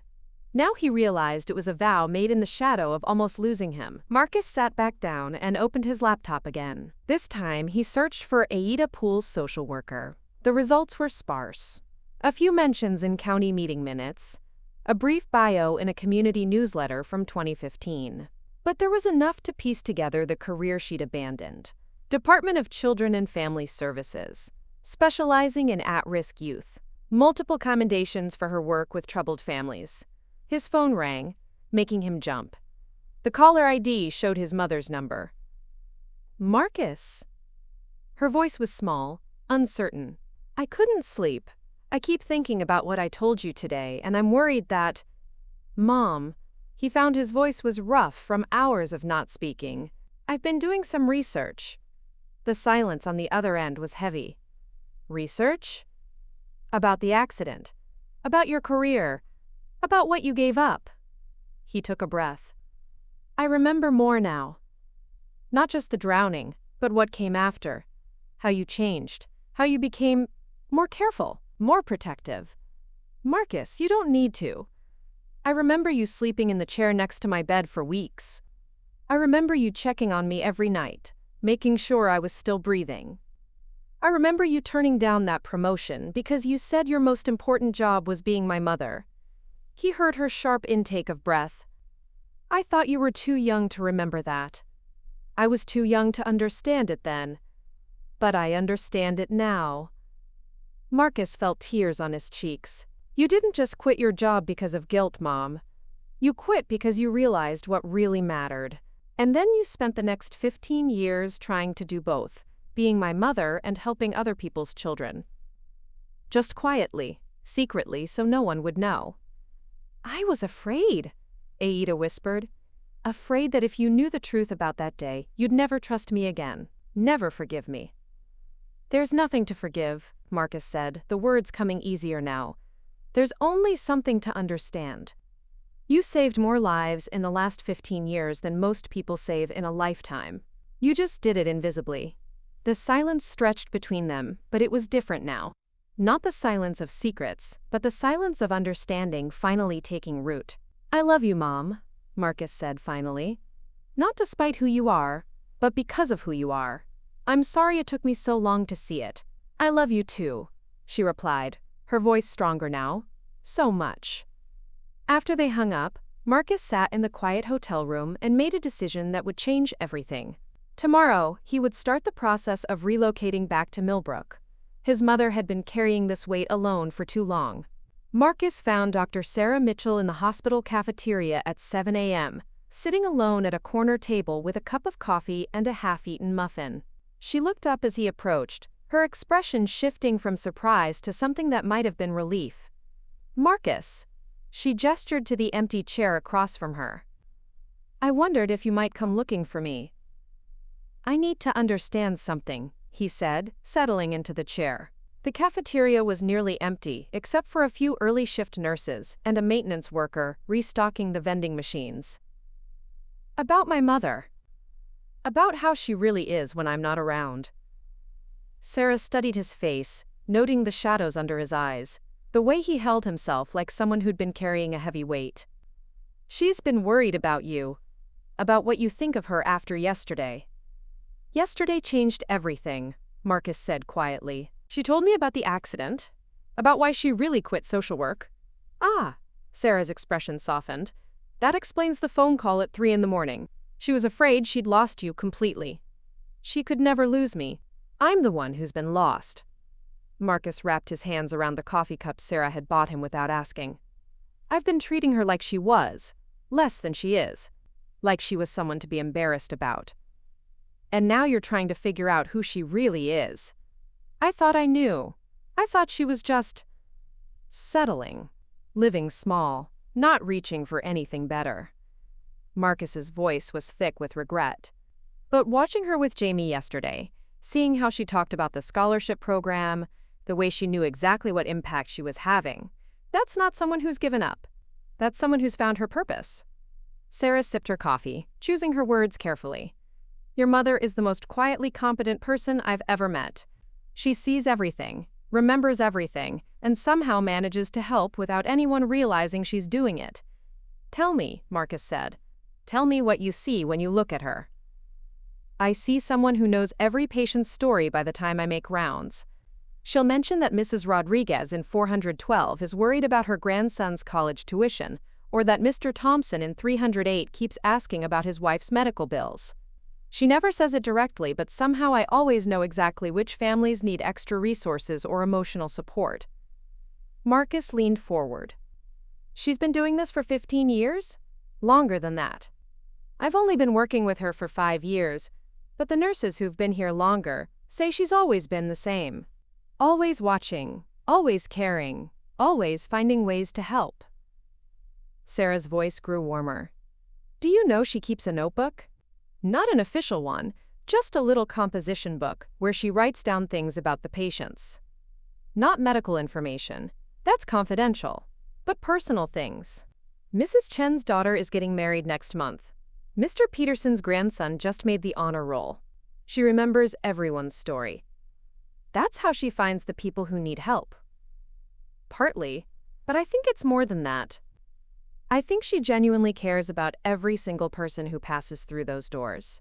Rich or poor, kind or difficult, young or old. She sees them all as human beings with stories worth remembering. Marcus felt something tighten in his chest. I never saw that. I never saw any of it. You weren't supposed to, Sarah said gently. That's the point. She doesn't help people because she wants recognition or gratitude. She helps them because that's who she is. But she's been so alone, Marcus said, his voice breaking slightly. Since my father died, she's been carrying all of this by herself. Sarah's expression grew serious. That's what worries me most about her. She's been struggling more since Robert passed. Not with the work. She's as dedicated as ever.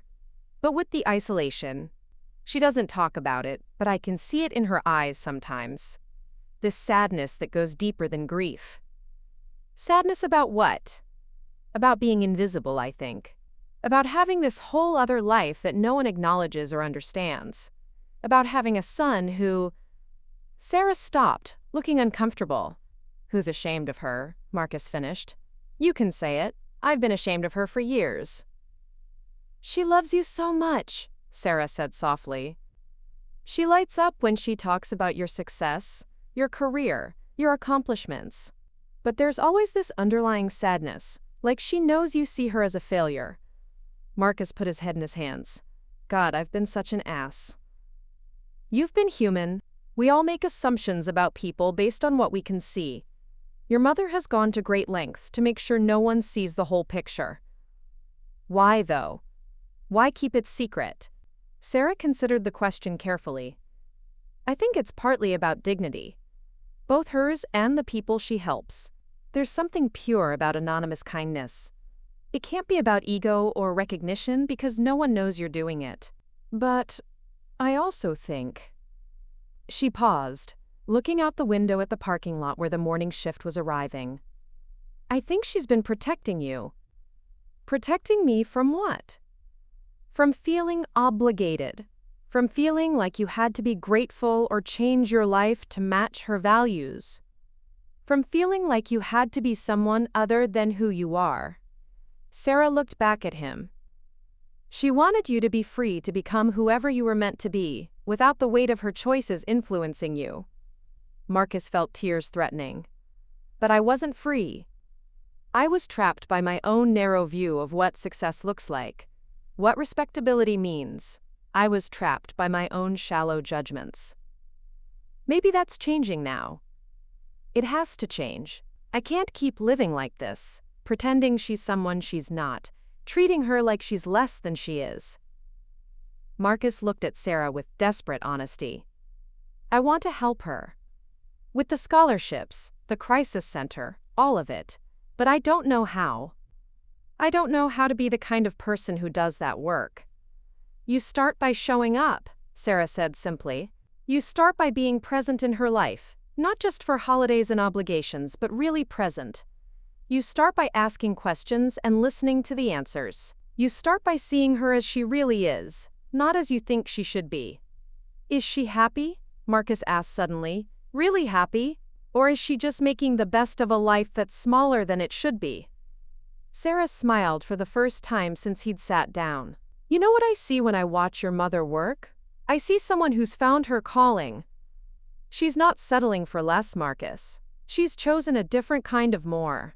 More meaning, more purpose, more connection to the people around her. That's not settling. That's wisdom. I need to tell her, Marcus said, standing abruptly. I need to tell her that I understand now, that I see what she's been doing, that I'm proud of her. I think she'd like that, Sarah said. But Marcus, don't just tell her, show her. Be part of what she's building. That's what she's been hoping for all these years.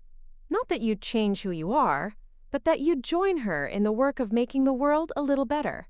As Marcus walked through the hospital corridors, he saw them differently now. This wasn't just a place where his mother worked a menial job. This was the heart of her network. The place where she gathered the information that let her help people. The base from which she operated her quiet revolution of kindness. He thought about his expensive apartment in Chicago, his successful career, his carefully curated social media presence. All of it felt hollow compared to what his mother had built. A life of genuine purpose, of quiet heroism, of love in action. For the first time in his adult life, Marcus Poole felt proud to be his mother's son. Not despite her choices, but because of them. And more than that, he felt determined to become worthy of the example she'd been setting all along.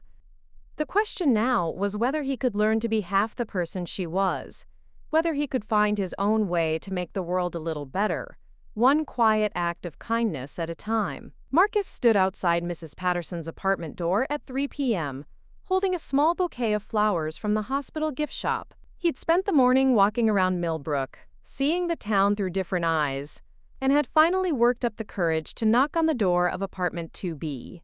The hallway smelled of lavender and something that might have been homemade soup. "Just a minute," came a voice from inside, followed by the sound of a walker moving across hardwood floors. The door opened to reveal a woman who was indeed elderly, but whose eyes were sharp and alert behind wire-rimmed glasses.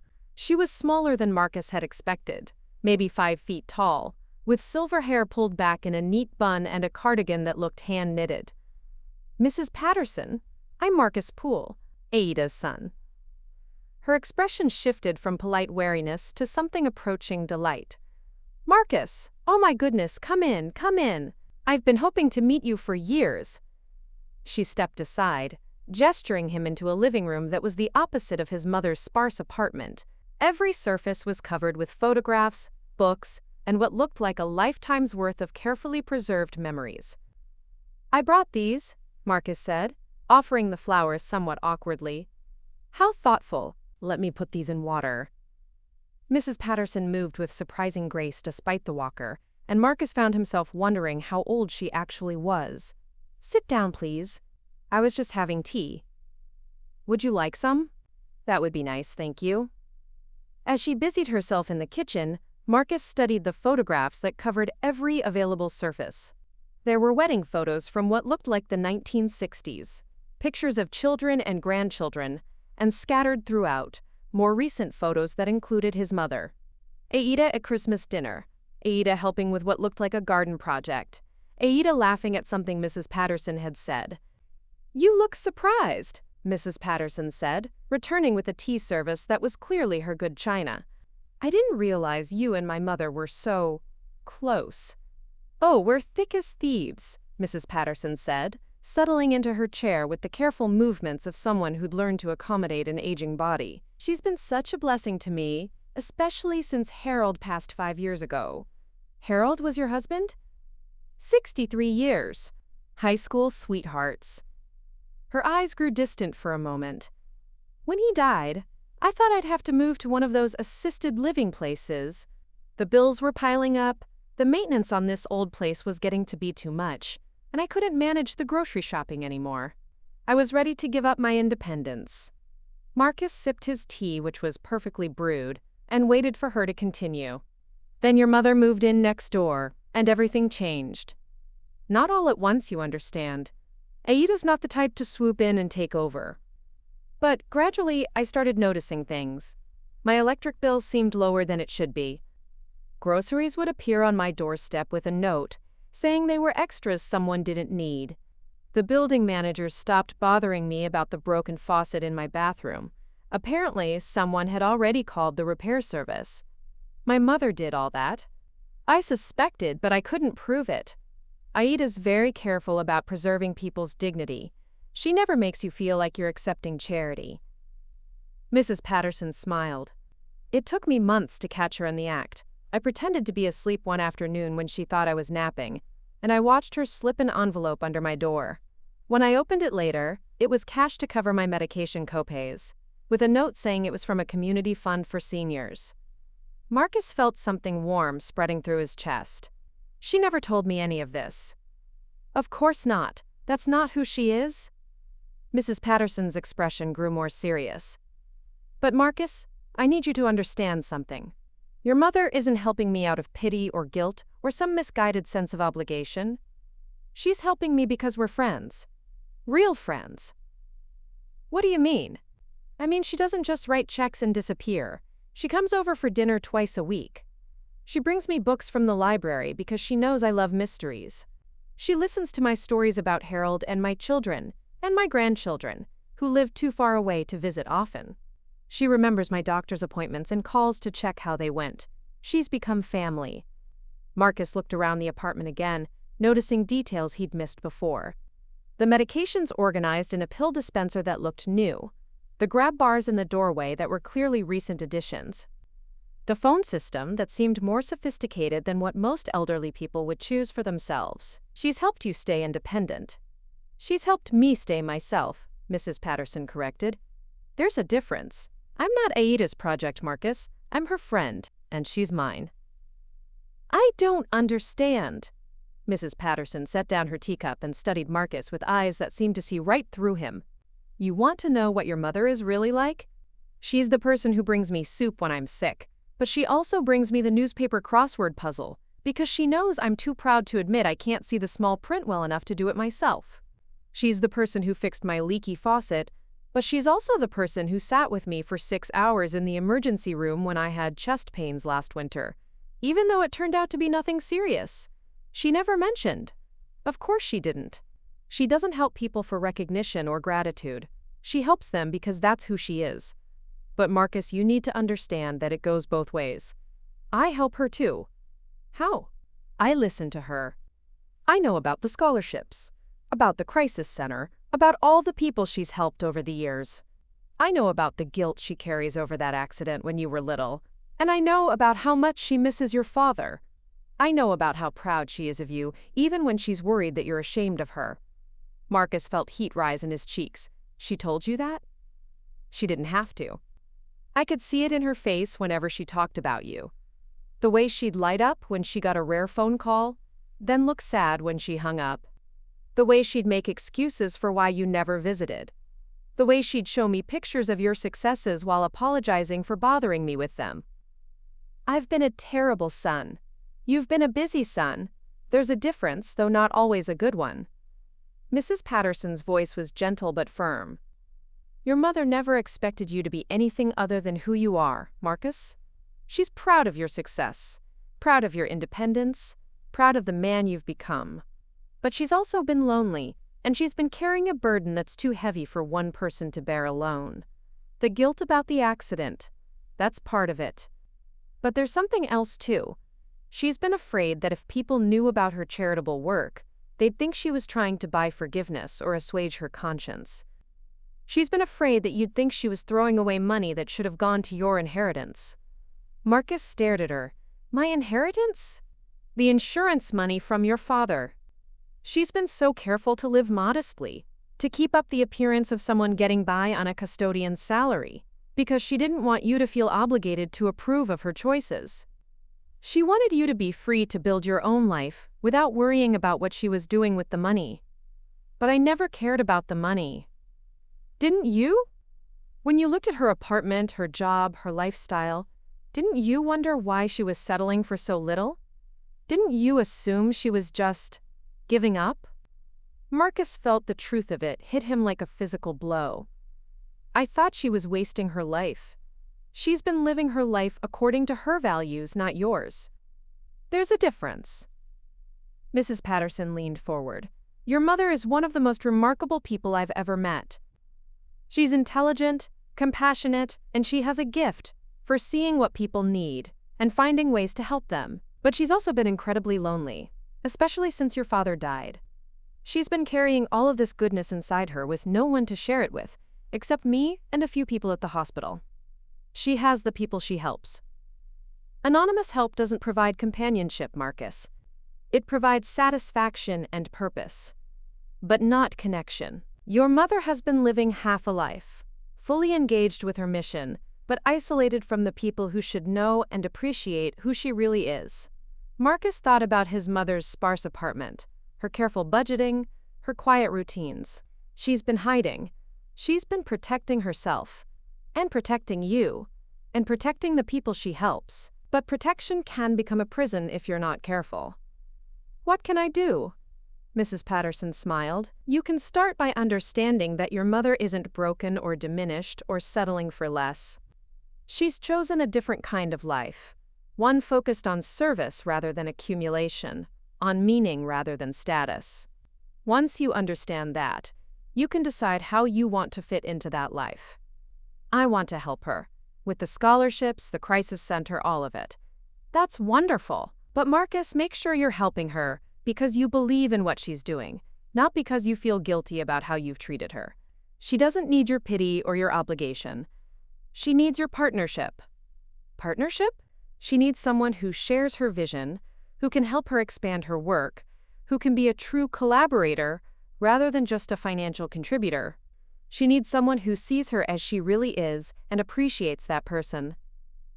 Marcus sat back in his chair, feeling the weight of years of misunderstanding settling around him. I've been such a fool. You've been human. We all make assumptions about people based on limited information. The question now is what you're going to do with better information. I want to be part of her life, her real life, not just the version she thinks I want to see. Then you need to move back to Millbrook, Mrs. Patterson said without hesitation. You need to be here, not just for visits, but as part of the community. You need to see what she's built, meet the people she's helped, understand the network she's created. You need to become part of the work instead of just observing it from the outside. Marcus looked around the apartment again, seeing it differently now. This wasn't just where his mother's elderly neighbor lived. This was part of his mother's world, part of the community she'd built around herself. Mrs. Patterson wasn't just a recipient of Aida's charity.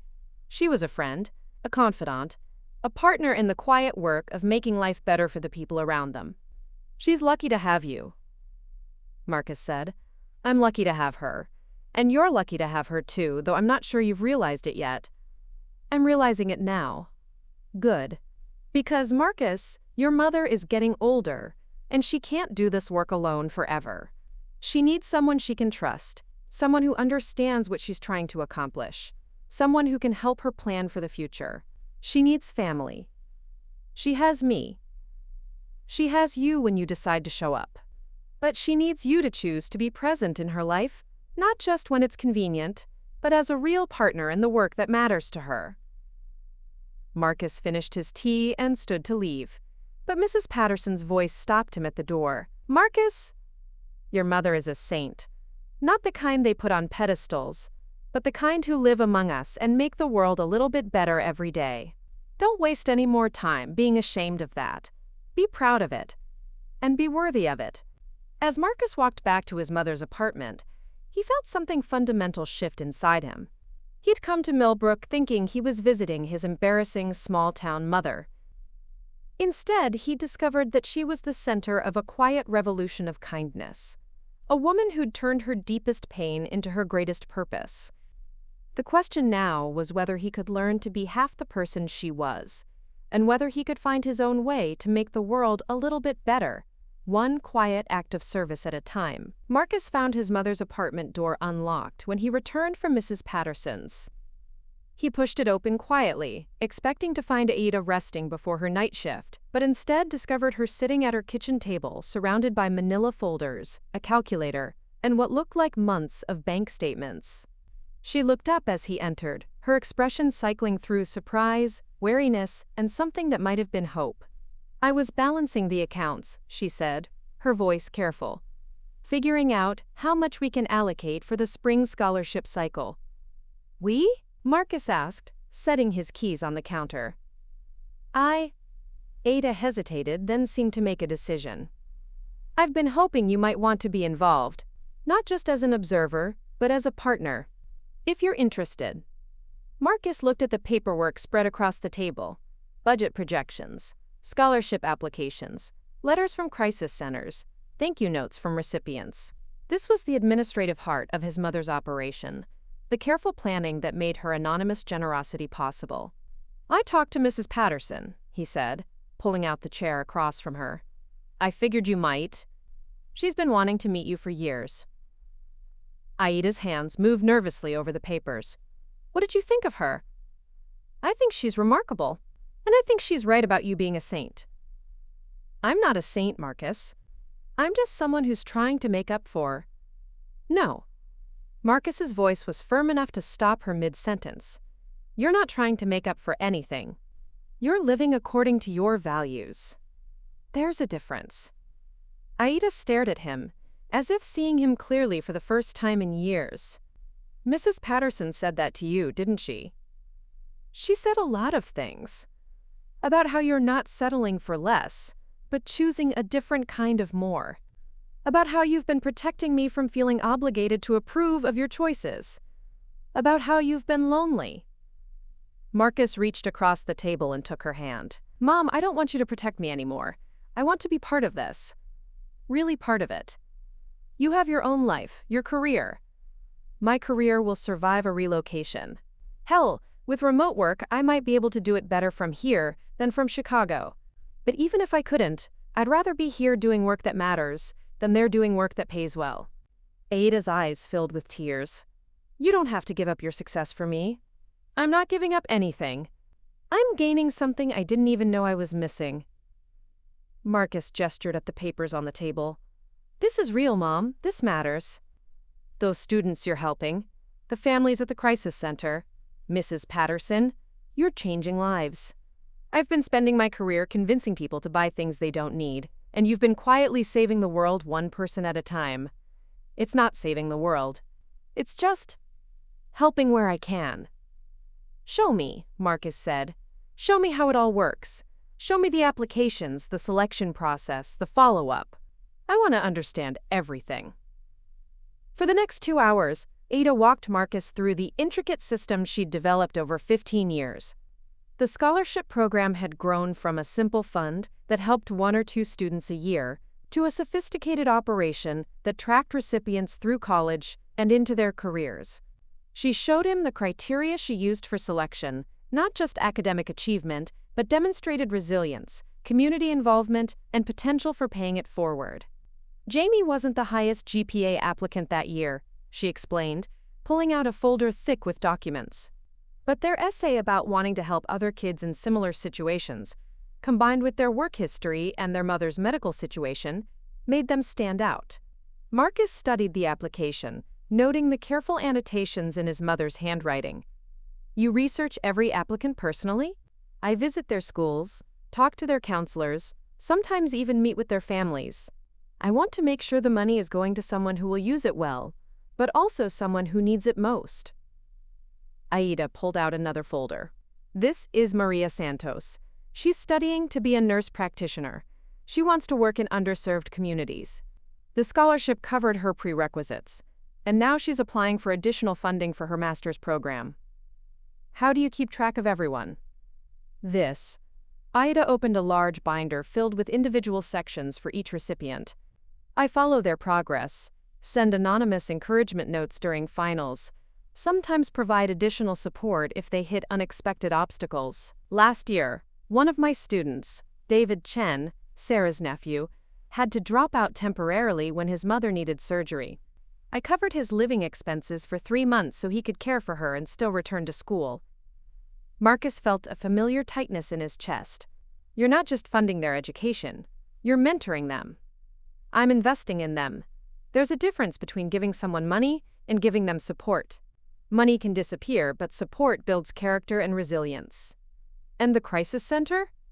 That's more straightforward. Monthly donations, plus emergency funds when they have unexpected needs. Last month, their heating system broke down. I covered the repair so they wouldn't have to turn anyone away during the cold snap. Marcus studied the financial records, his business training helping him understand the scope of what his mother had built. Mom, you're managing an annual budget of over $200,000. This isn't casual charity. This is a full-scale philanthropic operation. I know it seems like a lot. It doesn't seem like a lot. It is a lot. And it's brilliant. Marcus looked up from the papers. You've created something sustainable, accountable, and impactful. Do you realize how rare that is in charitable work? Aida's cheeks flushed with something that might have been pride. Your father always said I was good with details. You're good with everything. Strategy, execution, follow-through. You've built something that most professional foundations would be proud of. Marcus paused, studying his mother's face. But you're doing it all alone. That's not sustainable long-term. I manage fine. You manage beautifully. But you're 62, Mom. What happens to all of this when you can't manage it anymore? What happens to the students who are counting on continued support? What happens to the crisis center? Aida's expression grew troubled. I've been thinking about that. I suppose I could set up a formal foundation, hire someone to manage it, or you could let your son help.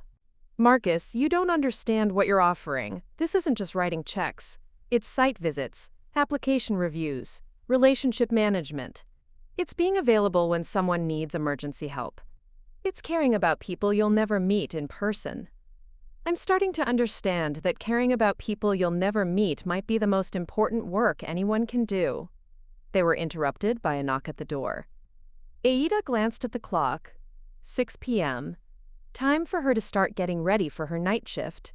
"That's probably Mrs. Patterson," she said, standing. "I usually check on her before I leave for work." But when she opened the door, it wasn't Mrs. Patterson. It was Jamie Rodriguez, holding a small gift bag and wearing a nervous smile. "I hope I'm not interrupting," Jamie said. "I wanted to bring you something, and I was afraid if I waited, I'd lose my courage." "Jamie, come in," Ada said, stepping aside. "This is a wonderful surprise." Jamie entered, nodding shyly at Marcus.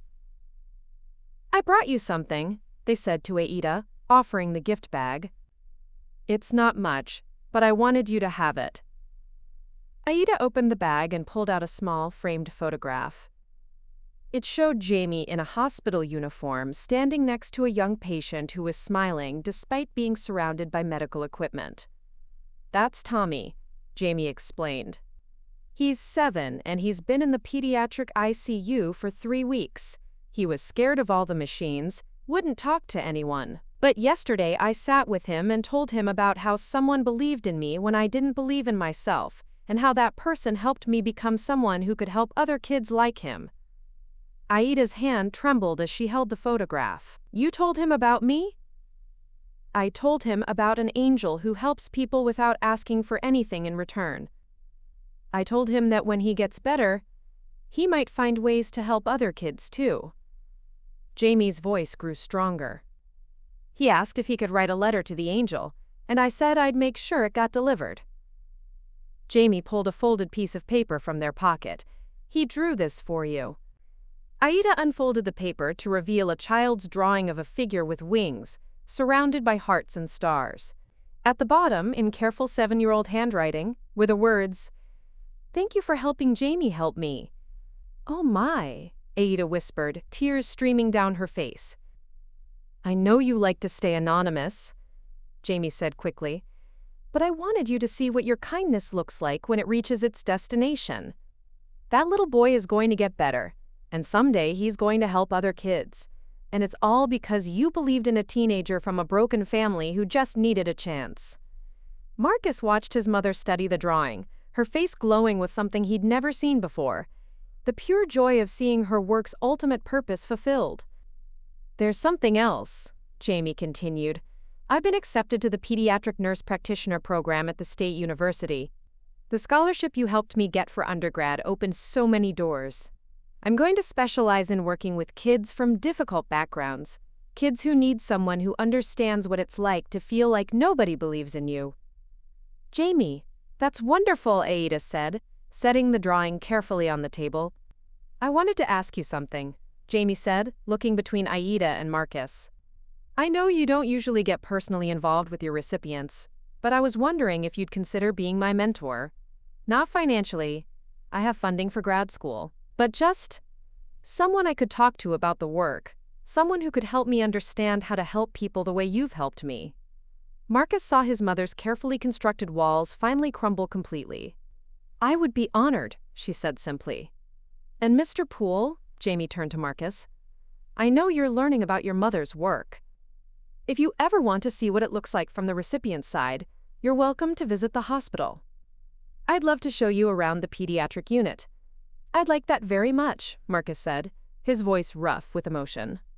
After Jamie left, Marcus and Aida sat in the quiet apartment, surrounded by the evidence of her life's work. "I have to go to work," Aida said finally, but she made no move to get ready. "Colin's sick," Marcus said. "I can't. They depend on me.